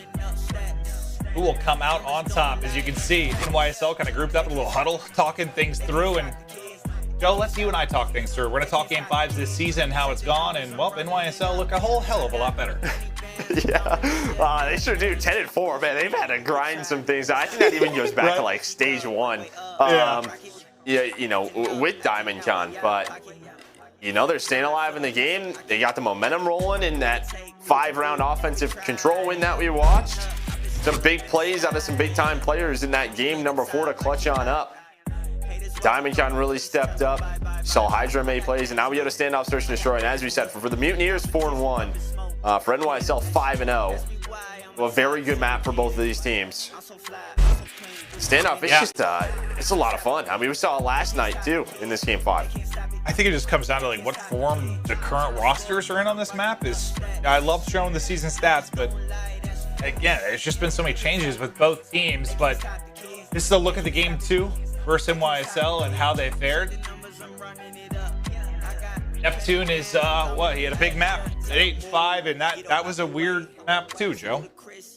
It's been a weird series. Yeah, it was a night. I don't even remember the amount of rounds that they won on offense, but it was a lot of offensive round wins on Miami. You know, Neptune's a big part of that, but Sky's an Awakening, they were able to step on up. It was a team effort though from Florida, and props to them. A lot of the rounds they were down a man, able to clutch on up with their individual plays. You see some players just talking with refs, just trying to get everything figured out. I don't know if this is like one of those. Let's say you're watching a football game or something. It's like one of those games where there's a lot of brilliant individual plays that leads to some wild, insane moments. Or if this is one of those plays that's one of those series that's like sloppy and teams are making mistakes or like lots of turnovers in football and ends up being really entertaining. I don't know what it is. It's that one. Probably a little. Probably that one, but it's just been 5 offensive round wins. Yeah, checkmate. You're not sure which one it is. I know that one. It's, I guess, but there have been like some big individual plays too. But yeah, it's just like this has been weird, like all of it. But it's been fun. That's usually how it works. But the anticipation is going to need to build a little bit more for this map 5. I'm not sure what the exact issue is, but something on the stage with HyDra is not quite right and ready to go. So we have to get that resolved. As soon as we do, we'll get rocking and rolling this map 5. We still have 2 more matches to come. But for now, we're going to head to a quick break. We'll be back as quick as we can.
This is your Scuff Team of the Week, a super team built with 4 of the top performers at the most recent event. 3 players were selected by the league and 1 was selected by fan vote. Stick around to the end to find out who made the team. Our first player, Priestahh of the Minnesota Røkkr.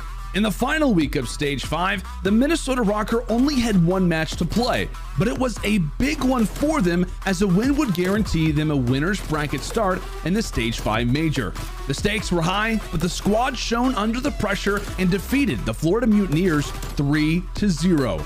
While the S&D was close, Minnesota Røkkr looked dominant across the respawns, with Priestahh putting in major work across all 3 maps. By series end, Priestahh had racked up a massive 1.7 KD, the second best overall KD of the week. Next up, it's Crimsix of the Dallas Empire. Crim & Company defeated both the Seattle Surge and the Toronto Ultra to finish out their Stage 5 as the #1 seed going into the final major of the year. If you know anything about Crimsix, you know how serious he is about winning champs, and as the year comes to a close, it's clear the man is turning up. During the final week of Stage 5, Crimsix was one of the most punishing ARs on the map, dealing out some of the highest average damage per minute in the respawns and some of the highest damage per round in the S&Ds. He's back! What, you thought we were gonna go 2 weeks in a row without aBeZy? Atlanta FaZe only had one match to play this week, but after their tough loss versus OpTic Chicago the week prior, it was clear they were out for blood. Unlucky for NYSL, they were on the receiving end of Atlanta's anger. To put it mildly, the series was an absolute massacre. And if there was a silver lining for the NYSL fans to find, it's the fact that the massacre only lasted for 3 maps. Everyone on the Atlanta FaZe was cooking at a Michelin star level, but it was aBeZy who emerged with the most obnoxious stats of them all. Across just 3 maps, aBeZy went 52 and 26 for a disgusting 2.0 KD. And finally, selected by fan vote, it's the second half of the Tiny Terrors, Simp. Now, when it comes to the SMGs of Atlanta FaZe, we usually talk about how aBeZy's the first one flying into fights and taking the brunt of engagements. But this week, it was Simp who played the role of FaZe's speed demon. While aBeZy had the best looking KD of the squad, Simp had roughly 25% more engagements than his duo and dealt nearly 3,000 more damage than him over the span of just 3 maps. The amount of map pressure generated by a player who finds and wins that many engagements per game cannot be understated. If teams don't find an answer for Simp by the time the playoffs come around, well, you may as well just go ahead and hand the trophy now. In the relatively short time Simp's been competing, it's been hard to identify any other player who's put on the same kind of dominant performances with the consistency that Simp has. That's your Scuff Team of the Week for Stage 5, Week 3.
Hello, welcome back to Major 5. We appreciate your patience. As you can see on the right side of the stage, still working through an issue. Not sure exactly what it is. Something on the PC side they're trying to fix on HyDra's machine to make sure we're ready to go. Obviously, from a competitive integrity standpoint, you need to make sure everything is locked in and performing the way it should be. I heard we're a couple minutes away from getting going, so hanging out with Joe and I as we get ready to go. But Joe, we never really talked about it. In YSL, you saw the Game 5 stats. They've been incredible all year. But you did think Mutineers should win this series. Who are you taking the map 5? I mean, it feels like NYSL. I don't know, dude. I might go with them right now. Honestly, I was looking at stage 5 sets. Neither of these teams have played standoff. So we talked about how good their records have been, but neither team has played it throughout this stage. So I don't know if that helps you lean one way, but it feels like NYSL has a little bit of swagger in this matchup. Kind of lives in their head rent-free is the way it feels. Yeah, no, absolutely. But, like, do you think, you know, when you have a bit of delay like this, it's like any sort of momentum you had, you know, you win the first 2 if you're Mutineers, you win the next 2 if you're NYSL. I know it all slows down and momentum goes up the window a little bit because you're going from respawn to search, but is the little break here played in anyone's favor, or it's just got to be a veteran, got to step up, got to perform?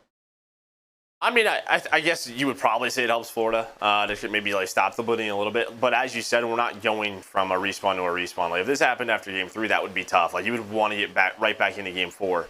But I guess this gives both teams a couple of minutes maybe to just try to figure out what they want to do, how they want to approach this. Again, NYSL is this 4 still very new and they haven't played standoff. Obviously, they're practicing it, but they got to be ready for this. So it should be a fun game 5.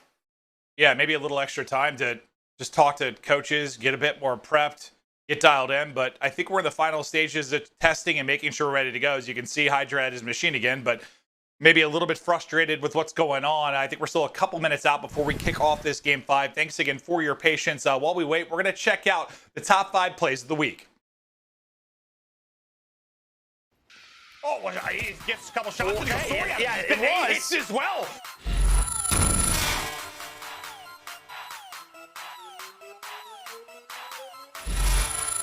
It's what, 1 top tank, 1 stacked up in trash. The trades are going to be here. There's just been no window of opportunity for Florida to get anything done this entire series. I mean, I don't know if Røkkr made a mistake in any of these 3 maps. This has just been like pure gameplay coming out of Minnesota, and they sealed the deal.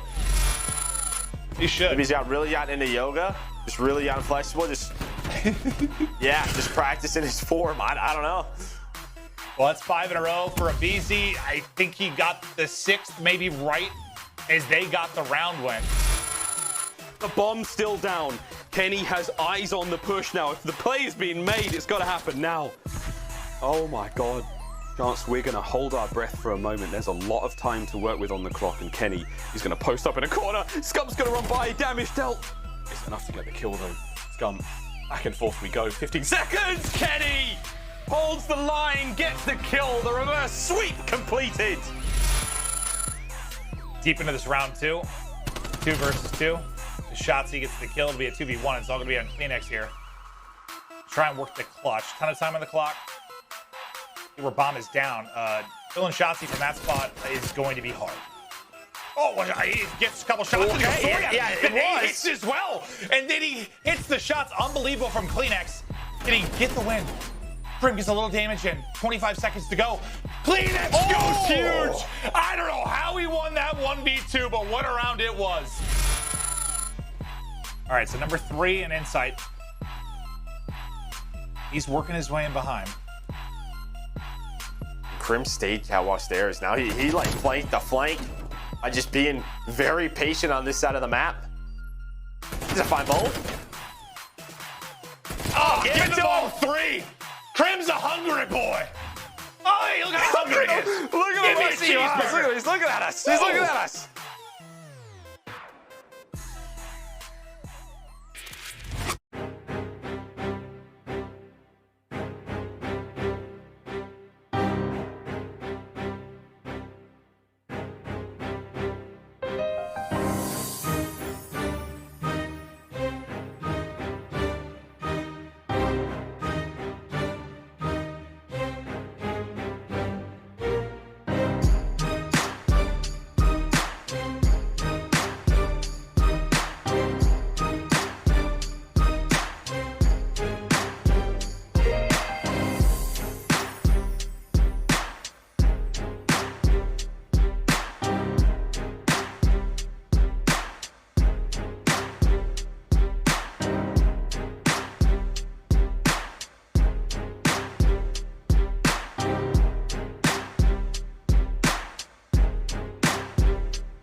Jesus Christ, son.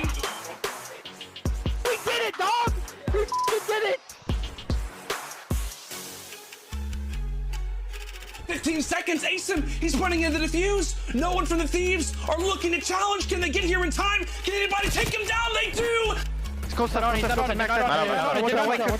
Yeah. You know, they're both there behind you. You're gonna have to check. I have time. I have time. Double tap. Hey, so I'm dead. Nice! God, come on! Oh my God! Welcome back to the league. Welcome back. Bears Legion, they got 3 players inside, and Drazah can't make the hero play. You try to flood in through trenches, and you get shot down. Paris Legion deflating any momentum Thieves thought they might have been able to get. Win the game on us. Low man, heavy low. Top. Dead. And one at the back. Back arrow. Stay down. He's going close right from back door. Close back door. Oh, these guys are... Let's go, baby. Ace is a flank. Very well, may work out the best, and it very well could. He's gonna spot Seany to start, but where's Afro hiding? He's right in front of you. Afro goes for the challenge and wins it for the Ravens. He killed my BS player, Scott. Yeah, it's fine. I'll flank this. He's not there, go back to B. He flanked him once, he went inside the room. He's in the room still. You have an A. Nice! Let's go. Gonna be a big one-on-one here. aBeZy hit down to 60, hit down to 30. The pinch is in, the win is in, and finally OpTic, they get their win in the series. How's that A right now? Anyone missing? Nothing on bomb. One mid corner. And there's an A. There's on that. Stay down, man. Stay down. They have no time. He just crossed the ball. I'm gonna check this. Okay, go now. Go now. Even weaker. Let's get it, boys. Let's go, baby. Let's go. We did it, dog. We did it. Hello, we are back, and we're almost there. So I'm just going to keep you guys in the loop, as I know it's frustrating when you're watching and wondering why it's not starting. There was a PC issue, which has now been maybe narrowed down to being a controller issue that was causing it. We're trying to swap out controllers and see if that fixes it. So that's where we're at right now, as HyDra's trying to keep his head together.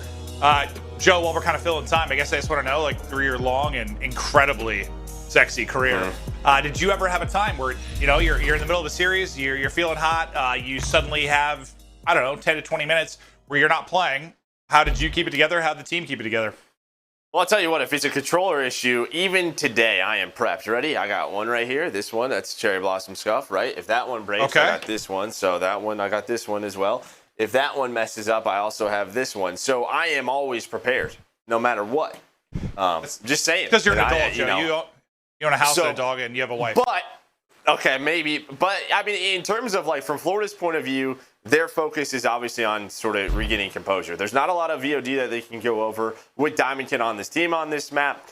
Maybe they can see some of their older maps with Clay. What do they like to do? Maybe they'll have some, you know, bread and butters or defaults that we like to call them that they can try to counter. But I think for them, it's just try to regain a little bit. This break helps them. On the NYSL side, I would say maybe they're trying to do something, but they're just hoping that HyDra's game works or controller. Yeah. I wish, like, they had a little time here to maybe, we thought the comms were kind of going wrong with the search, maybe talk that through and how they can clean up some of those scenarios. But yeah, the focus is just on getting it working. And, you know, HyDra visibly frustrated. He just wants to get in and dominate, fry in this map 5 and move on in the tournament. But while we wait for that to get fixed, you're seeing it still go down. We're going to toss over to Jess, who I believe is with Brian Saint.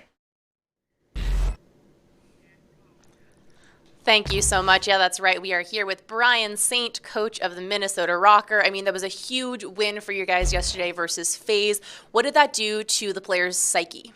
I honestly don't think it did too much because we felt like we were going to win that series going into it. So getting that 3-1 win was pretty much what we expected. Definitely would have liked to get the 3-0 because they haven't been 3-0'd in like over a year. I mean, that's even the first time they got 3-1 this year. So it felt good. We definitely got to clean up some things on control, but they are the best control team in the game. So, yeah, they came out strong in that game mode. Well, so did you guys, and it's been a pleasure watching you play all event and all stage, really. And as we look ahead now to champs, I mean, getting that 6th seed would be huge because, of course, it would just kind of slot you right into the winner's bracket. Is that kind of a main priority for your team? Yeah, our goal for this major is primarily just to lock in that 6 seed, the starting winners. Obviously, we want to win this one. If we do, that'd be great. But our eyes are set on champs. That's the end goal right now. For sure. Well, thank you so much. Best of luck today and moving forward. And back on over to the casters.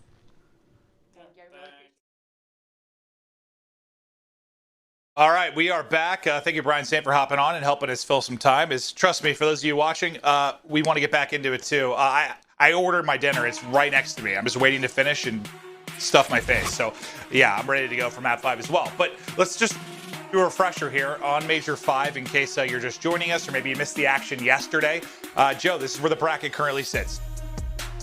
Yeah, I mean, up top, we have some great matches tonight. OpTic Ultra, that tends to go to distance. You have Empire and Røkkr. A surprise there with Røkkr, the 3-1 over FaZe yesterday. And that was huge for them for champs, for playoffs, what Brian was just talking about, because now the pressure's on LA Thieves down low to have to win, like, I think 3 games at a minimum if they don't win anymore to try and catch them.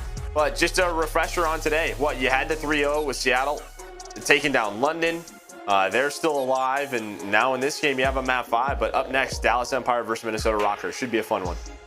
It's so funny that Røkkr finally get this win because you and I, we haven't recorded like a Hard Points podcast in a long time, but months and months ago, we thought Røkkr was a team that could make a run and maybe challenge FaZe because at the time they were like the second best search and destroy team. When you talk about just strengths across modes, they were just like pretty good at all of them, like pretty balanced.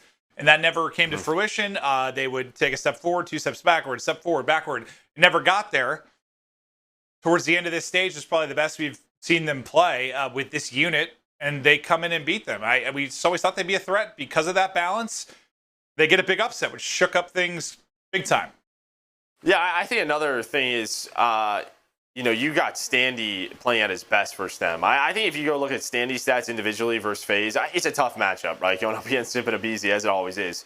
But you would need a superstar performance out of him, right? In big matches, you need your stars, and he did that yesterday. Priestahh as well. It feels like he's always playing well versus them, running that flex role, and that's been a big key for them. But yeah, finally being unlocked as a unit. We'll see if they can keep things going later today. And attached too, because I know you and I were a little bit critical just because he's been a superstar at times. Just this year has been a bit up and down. And I messaged you. I was like, you watching this Map 1? Like, Attached is going off. And what did you say? You're like, that's just sort of been him during his career. Like, big matches against good teams, he usually shows up. Yeah, he loves it. He loves the spotlight. He always loved playing OpTic when he was on FaZe or Denial when he was younger. He just looked forward to that. I don't know if it was the pressure that kind of elevates his level, but he's always felt like he's always been a guy that's at times played down to people's levels, but at the big time games also played up.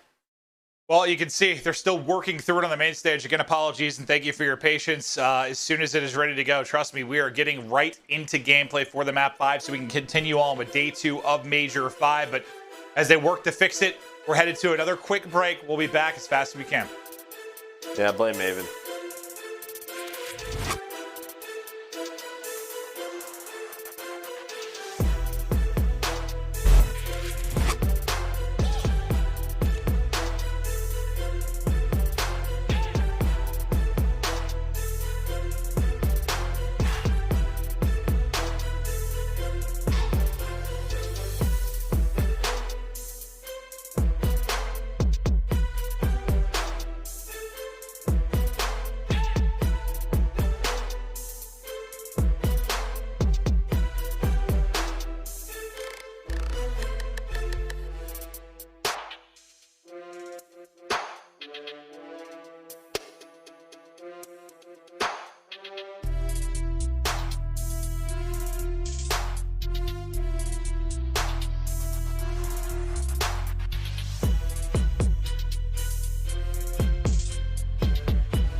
Let's go.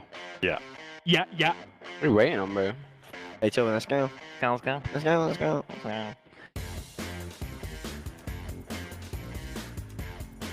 Is everyone game ready? Yeah. Game ready, Yeah. man. Fuck it, let's get it going. You. The level of passion I want in the comms this map. Just make sure our comms are good, bro. We're playing at our pace. Yeah, buddy. Yeah, bud. Yeah, buddy. Silly, can you angle your cam a bit more? I angled it a little more. Is that good? That's perfect, thank you. Thank you. You're perfect. You gotta turn that off. Lights are going off right now, boys. I'm Oh! Oh, get locked in. Locked in. For you, game ready? That's the question, actually. Always, man. I'm always game ready. I'm getting.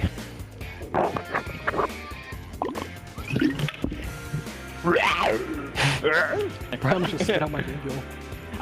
American football is like the yeah, okay.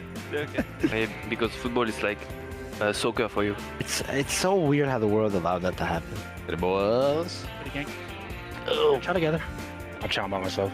Oh, this house It's starting, got me going, bro. Thank you. Sam, if you shoot 2 people in the back, I want to hear dead!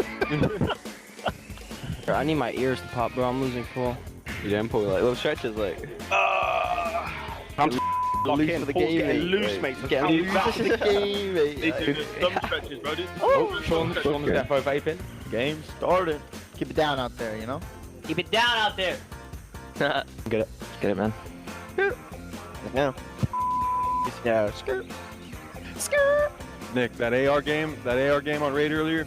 Flawless, man. Flawless, man. We are back! I know we've been teasing you. We've been trying to get in. I am told the game is ready. As you can see, there's not a staff, a legion of people behind HyDra trying to fix things. The players are all in the lobby. We're just waiting on them to start the map. And now it becomes a test for these players. Like, you've been sitting around a little bit. You had some time to chat through things, but fact is, you got to focus up, be ready to fry, try to get to tomorrow. That's going to have the fans packed in. Going to get loud. You want to get there. Yeah, 100%. You know, hopefully HyDra's all good and comfortable. Comes out of the gates hot in round 1, but here we go. Standoff, search, and destroy. Again, a good map for both teams, but neither have played it in stage 5. So take it as you will. With Diamondcon, NYSL does not have a rep, and the Mutineers they haven't played it in a while. So, you know, they're obviously practicing it, but we'll see what these two teams are bringing to the table. We saw some interesting angles from Insight last night against LA Thieves. Maybe they wrote some things down, took some notes. I just know it's going to be weird, like the rest of this series. Something weird's going to happen. Here we go, though. Map 5 underway. Thank you again for everybody at home watching and your patience. We still got 2 more series to go after this, but who can come out on top? Loser out, winner. Moves on to day 3. His offense for Mutineers. Battling around the point, Asim. He'll be able to find the opening kill for NYSL. Did he just hop that wall, too? Because Awakening was right there. You would hear that mantle. But it was looking like Asim and HyDra were going to hit towards back alley, have a 1-on-2 versus Havoc, and they still might. But he just hops over. He gets the call out from his teammate, and inside Havoc, he gets punched in the face. Asim, didn't have the greatest map, too. Couldn't really get much going. Here, a great start. 2-0 off the break. Awakening and Sky's now looking to clutch. A little bit of time to work with. It's just shy of 40 seconds, and Skies is clearing out that A side. That'll be the call for Awakening to try to get across, and he's able to get through. Now, can they get this planted in time to have both players up and try to fend off this 2v4? NYSL just don't care, right? They're kind of just trapping them in. Go for the plant. Now look at the reaction 3 towards the middle of the street to make sure that they're still stuck. Diamond is just holding. He's just trying to hold. There's the peek from Awakening. You could have an early 1-on-1, and you do. So there's an opening, but here comes the rest of the team. And, well, he put enough damage in. It's an easy cleanup for HyDra and Mack. Asim with 2 kills. Do not forget yesterday in the game 5, he goes 12-6. Some people are just talking about attach, like perform better in like big matchups or with pressure on. Asim showed he can get it done in the map 5. Maybe he can do it here again. Already a great start in the round 1. Yeah, there's good patience and teamwork. Group up and retaking the 4v2. don't allow for any of, I don't know, maybe the sloppy comms or mistakes that happen in map 2 to plague you here.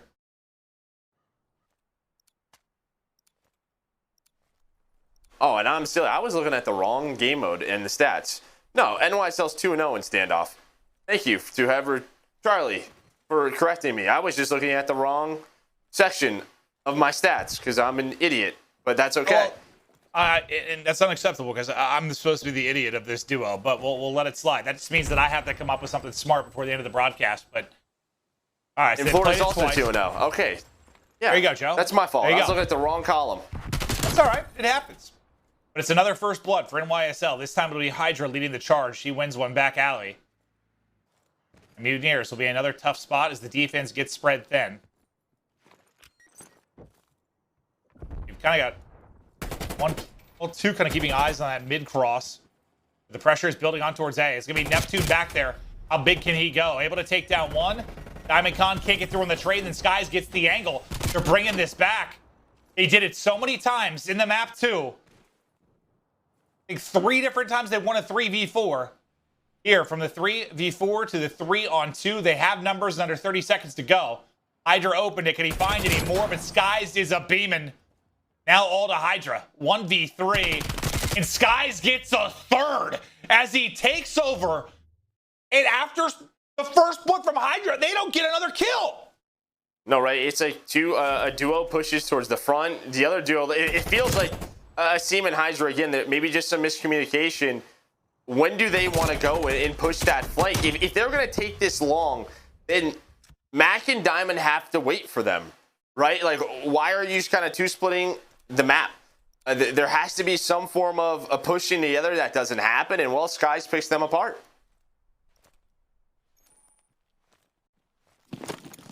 Yeah, picking apart is a good way to put it. I mean, he just laced 3, just beams to give them the round and bring us to 1-1.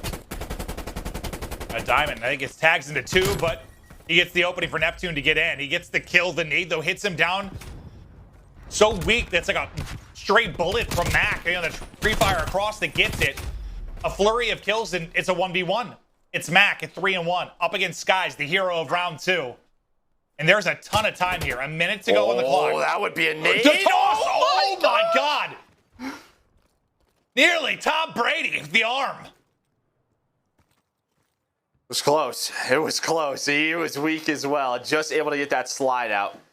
But now deep into 1v1 is Mack. Just going to reposition, try to watch the cross to the site, but going to slide down. Obviously, you know, Skies has so much time. Mack isn't quite sure where he is. There's a lot of different positions and routes he can take. And, well, the timing goes the way of Skies. Skies, 3 in round 2. Here, the 1v1 clutch to put Mutineers up 2-1.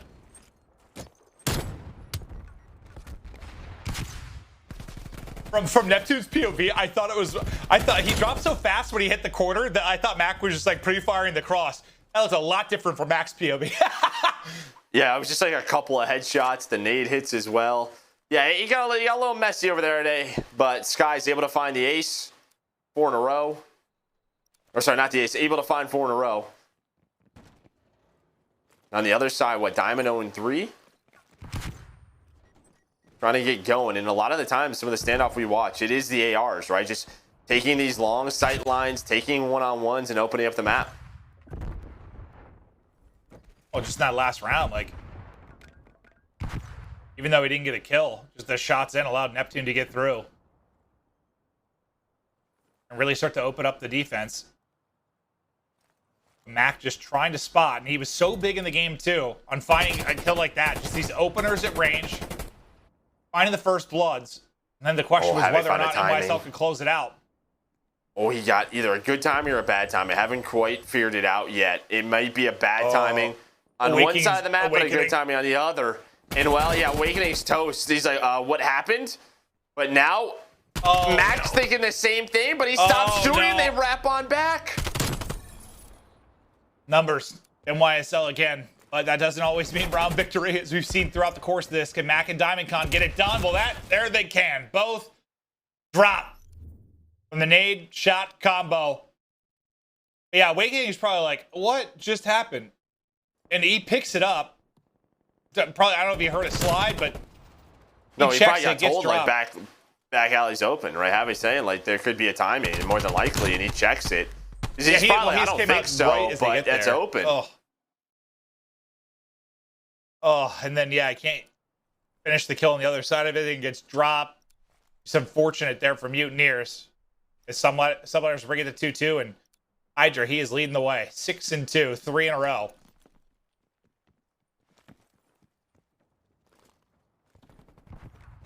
Mutineers try to take back-to-back offenses. They work through mid and out of Brown.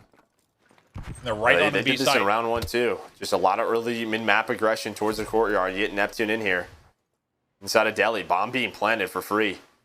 Can they get him off of it? Looks like Diamondcon's going to have the opportunity to do so, but he dipped. Awakening is out. Now look at this setup. Neptune inside. They have no idea. You still have Havoc back alley. Trying to buy time for Havoc maybe to get there and help him out, but HyDra, Diamondcon able to find one. HyDra's now pushing it, but Havoc's ready for it. It's all on Diamond. Didn't finish it at first, but now he does. So little time to work with. Has to get aggressive. Can't do it. And yeah, the all-out aggression getting Neptune in. They had the setup, as you said. And they were able to hold on behind it. I mean, Diamondcon, he got the shots on the cross. He got the angle behind the tank to at least take down Neptune. But right after that, 2 teammates drop. The Mutineers regain control. Yeah, it was just so fast. Typically when we kind of see like an offensive team take courtyard, what the defense does is they get pushed out towards A, and they try to get to that tank where we saw Diamond out towards Statue because you have an angle onto B to stop the plant, but that just didn't happen. It was so fast. You got Neptune into Deli, and I mean, NOISL just had nobody watching bomb.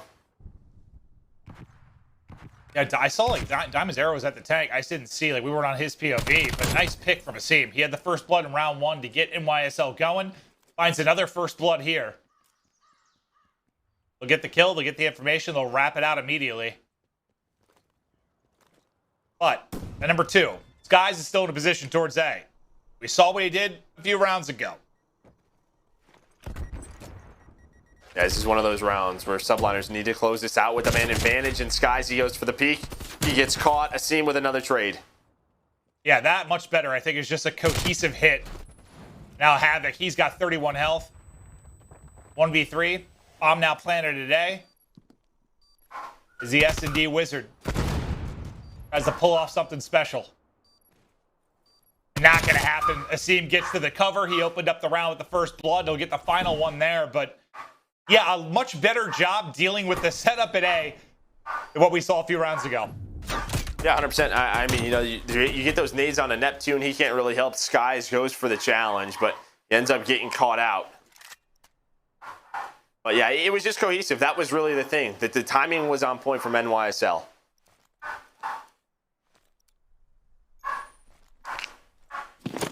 Round 7. I mean, even the map 1 ended up being pretty close, considering it was a blowout early. And then it's just been, what, like 6-4, around 5, 15 or so point hard point. These two teams are going to war. And it's another fast plan at B for Mutineers. Hello. Well, we got the kill from there last time. Not this time around. HyDra. Peekaboo. Up to 8-4. Awakening can't finish the kill. The trophy will keep him alive, and then Skies gets the help, but slides directly onto a nade. And as he falls, suddenly you look at the top, and it's just Havoc at a 1v3 again, and they're immediately onto the bomb. He's trying to finish Diamond. They're still on it, though, and they'll finish it. The immediate hop pays off. The mix outside of Brown goes the favor of NYSL, and they go up 4-3 on the back-to-back round victories. Yeah, there's the adjustments, right? They don't give up Deli. HyDra's ready for this position, and there's that one-on-one onto Neptune. Gives them the man advantage in the first blood, and that's what you needed, yeah, because Florida goes right back to it. HyDra leading the way, but Asim keeps things going. Now 4 in a row for him. And you got to think it's impressive from HyDra. He's a young player. You saw he was so visibly frustrated with what was going on. It was his controller, his machine, whatever is the case. But he has brought it, and Asim, I guess Neptune technically gets the first blood, but let's give it to Asim because he's got 2. Immediately after, not going to be a third, though. It's now a 2v2, Joe. Yeah, you would have loved to have that streak. And, I mean, no trade again, right? Nobody there close to him. Neptune's just going to force this into a 2 versus 2. Now, the 2 players who your eyes were on from NYSL. The ARs had to be big in this series. It's on Diamond and Mack. With bomb in hand and 45 to work with. The shutdown set up here from Skies and Neptune.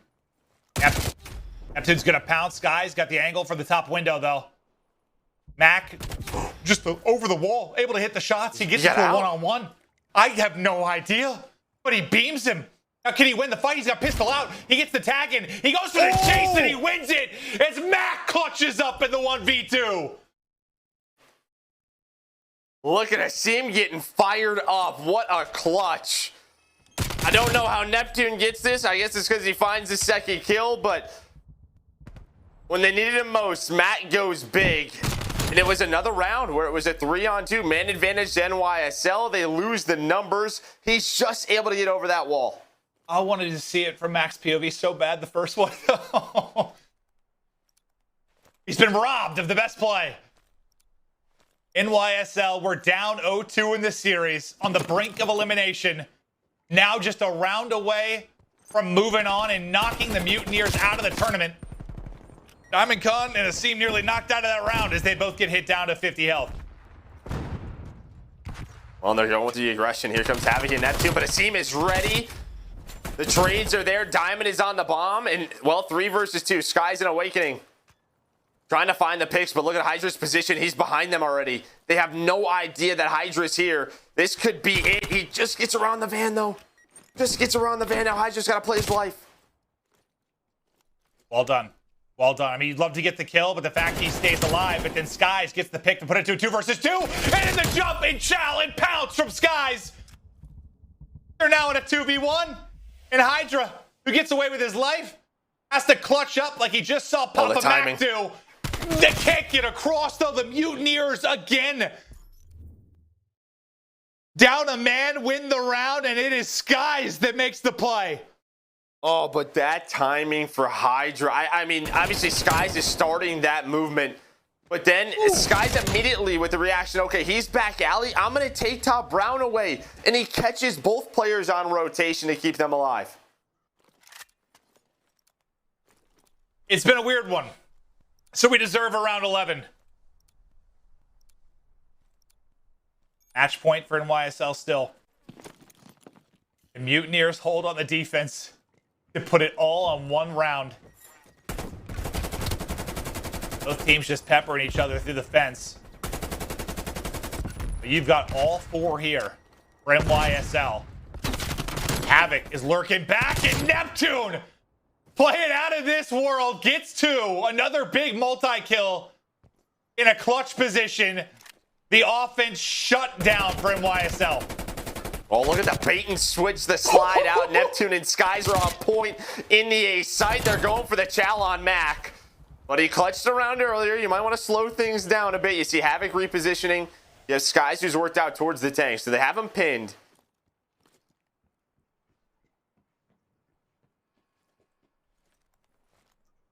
.35 to go, 1v3. Havoc gets the angle in the back. He's got hit to 5 once, this time down to 15. And I'm not sure what options you have at this point. There's just not a lot of time. Yeah, I don't know how he won that one, but he wins one before he falls, and now it is time for one of the wilder and wackier best of 5 series you'll ever see at a major. It all comes down to one round. Due to a technical delay, the players were waiting, 20-30 minutes trying to stay locked in, prepped, and loaded. And it'll all be decided over the span of this round 11. 10 for Neptune, 10 for Skies. And on the other side, Asim and HyDra have been leading the way. It's offense for Florida Mutineers. Yeah, I mean, offenses have really been defined by early aggression between these two teams. And Awakening is going right back to it towards mid-courtyard. Has Neptune with him, sliding around, just trying to get some info. But it looks like they're going to try to go back for deli control. He wants it. He wants the one-on-one. He wants the one-on-one. He's going to have it. But the tactical doesn't hit. Diamond's able to find one. HyDra, he pops on out. He gets the other. They've done it so many times this game, and NYSL continue to adjust. They deal with it the best they have to this point. 4v2 for the reverse sweep, and what a win it would be for NYSL. Havoc and Skies. It's all going to come down to them, and Skies has had some brilliant plays throughout this series, but he's still gets a foot. Hide that foot. Not enough of a foot to finish the kill. Under 30 to go. But Bomb does get acquired. Asim gets the angle, but he can't finish it, and they get out. Havoc will drop 1v4, 20 seconds to go. Not a prayer in the world for Skies. And he will drop. NYSL get it done. The reverse sweep and another Game 5 win. What an unbelievable weekend it is already as Asim is fired up. And NYSL, they are just clutching up when they need to. 2 Game 5 wins in a row. And I guess, you know, you'll take it. More reps, the better for this team. And on the other side, Florida, this New York team just has their number now. 0-5 on the year. Another Game 5 loss to them. That's now, what, 3, I think, that we've seen between these two? The Subliners stay alive? Yeah, I think when we looked at that graphic, it was 2 or 3 they already have. They just keep going the distance. An unbelievable series against these two squads, and it just feels like at times it has been a year of heartbreak for Mutineers. Just so close to the winter starts, so many stages, and they come up short, and NYSL again sends them out of the tournament. And it was a lot of things, but it was fun. It was not lacking in entertainment. I'll give it that. No, it's not. Yeah, I mean, some crazy hard points, crazy control, and then that round 11. Obviously a very intense moment for both of these teams, but you kind of said it. For Florida, it's just like, when are they going to hit that next level? And they just haven't. And you can see NYSL getting pumped up on their side of the stage as they were ready for that push again towards the B-bomb. Well, yeah, it's like the first time they do that push. Well, I guess the second time, Neptune gets in and gets a freebie. The next time, HyDra's ready and waiting. The next time, I think HyDra was laying prone there, and Diamond, like, team shot on the cross, I think. And he was on that tank. Yeah, they were just getting, like, better and better prep for it. And, you know, it had been working. You've been finding some success. I get it. But it's a gamble. Like, NYSL are like, all right, they're back to it. Let's shut it down. And they get their most efficient defense. Unbelievable stuff. Asim, a big map. He'll get 9. HyDra, I mean, he was great throughout. But Asim, I mean, really, 2 first bloods and drops 9. Their core 3, 10, 9, and 8 from Mack, HyDra, and Asim. What more could you ask for in a critical Game 5 like that? Around 11, all 3 of them stepped up, had their moments.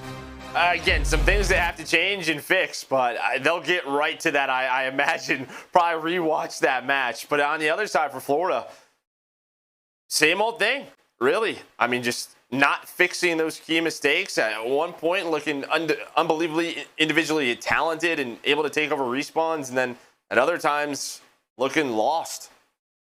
Well, the round that maybe turned the tides and really swung things was the 1v2 from Mack. An incredible play and display of skill. We've got him on the main stage with Jess. Jess, Mack, take it away. Yes, thank you so much, Maven. We're here with our Game Fuel Victory Spotlight with Mack. I mean, that was an incredible reverse sweep, and even though you had your momentum disrupted by some unfortunate circumstances there, how did you pull off that reverse sweep? Honestly, we just stayed composed. I give a lot of props to Sim for kind of just gassing everyone up, keeping us in, you know, make sure we're all locked in and going 100%. So you guys have been through just so much lately. Of course, I don't need to detail all of the extenuating circumstances you guys have had to deal with, but would you say you have any kind of chip on your shoulder after all of that? Yeah, I definitely think I have a chip on my shoulder, a little something to prove. Do you have anything that you want to say about, you know, how you're going to prove that? Nothing much to say. I'm coming crazy. All right, strong and silent. Love to hear it. Well, then, final question. I mean, moving forward, you're going to be facing the LA Thieves. You're going to be coming into all this without Clayster. I mean, as you look at putting together a losers bracket run, what does that look like without Clayster? It's just really on the four of us to just step up as individuals, just give that extra effort, that extra, the intangibles, and then, put it together and make a run. All right, well, thank you so much for the interview. This has been your Game Fuel Victory Spotlight. Back on over to the casters. What a ridiculous series we just watched, and maybe no one in the building feeling better than this man. Asim, fired up, and you heard him yesterday in the interview, he was overwhelmed at times, felt a lot of pressure to fill in with the void left by Clayster. They're getting it done, Joe. They move on. Yeah, I mean, he's obviously fired up, just giving a lot of love to him and his teammates. I mean, a long series, down 0-2, you pull off the reverse sweep in a very crazy way with 3 offensive checkmate wins, starting off with that, and then they keep things going on raid. At times, they look very solid. The NYSL that we know. Just got to fix a couple of things, get on the same page, especially in S&D when they have numbers. But that just comes with time. Unbelievable. We're going to check out the Scuff play of the game. It's got to be the round 11. It all came down to that. And it was what? Bread and butter. The same look. Out of Mutineers, but NYSL are ready. Yeah, I mean, you have Diamondcon. You see it on the bottom left. It's Asim and Diamond right at the barrel, at the corner, just ready for that push. And HyDra, he's inside, able to find the second one. Then in a 2v4, did Asim and HyDra go through towards back alley, able to get some shots in towards the middle of the map. Havoc gets picked, and it's Skies in a 1v4. Just not a lot of time left. But Florida, they don't switch it up too much. They go right back to that strategy, and, well, they get countered. It's a fired up NYSL that'll take us to break. On the other side of it, we've got Lottie, Nameless, and Study to talk about that interesting and very entertaining series. We'll be right back.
New York, smiles on their faces. Asim is getting hyped. Yep. Mack is sweating. He's coming in crazy.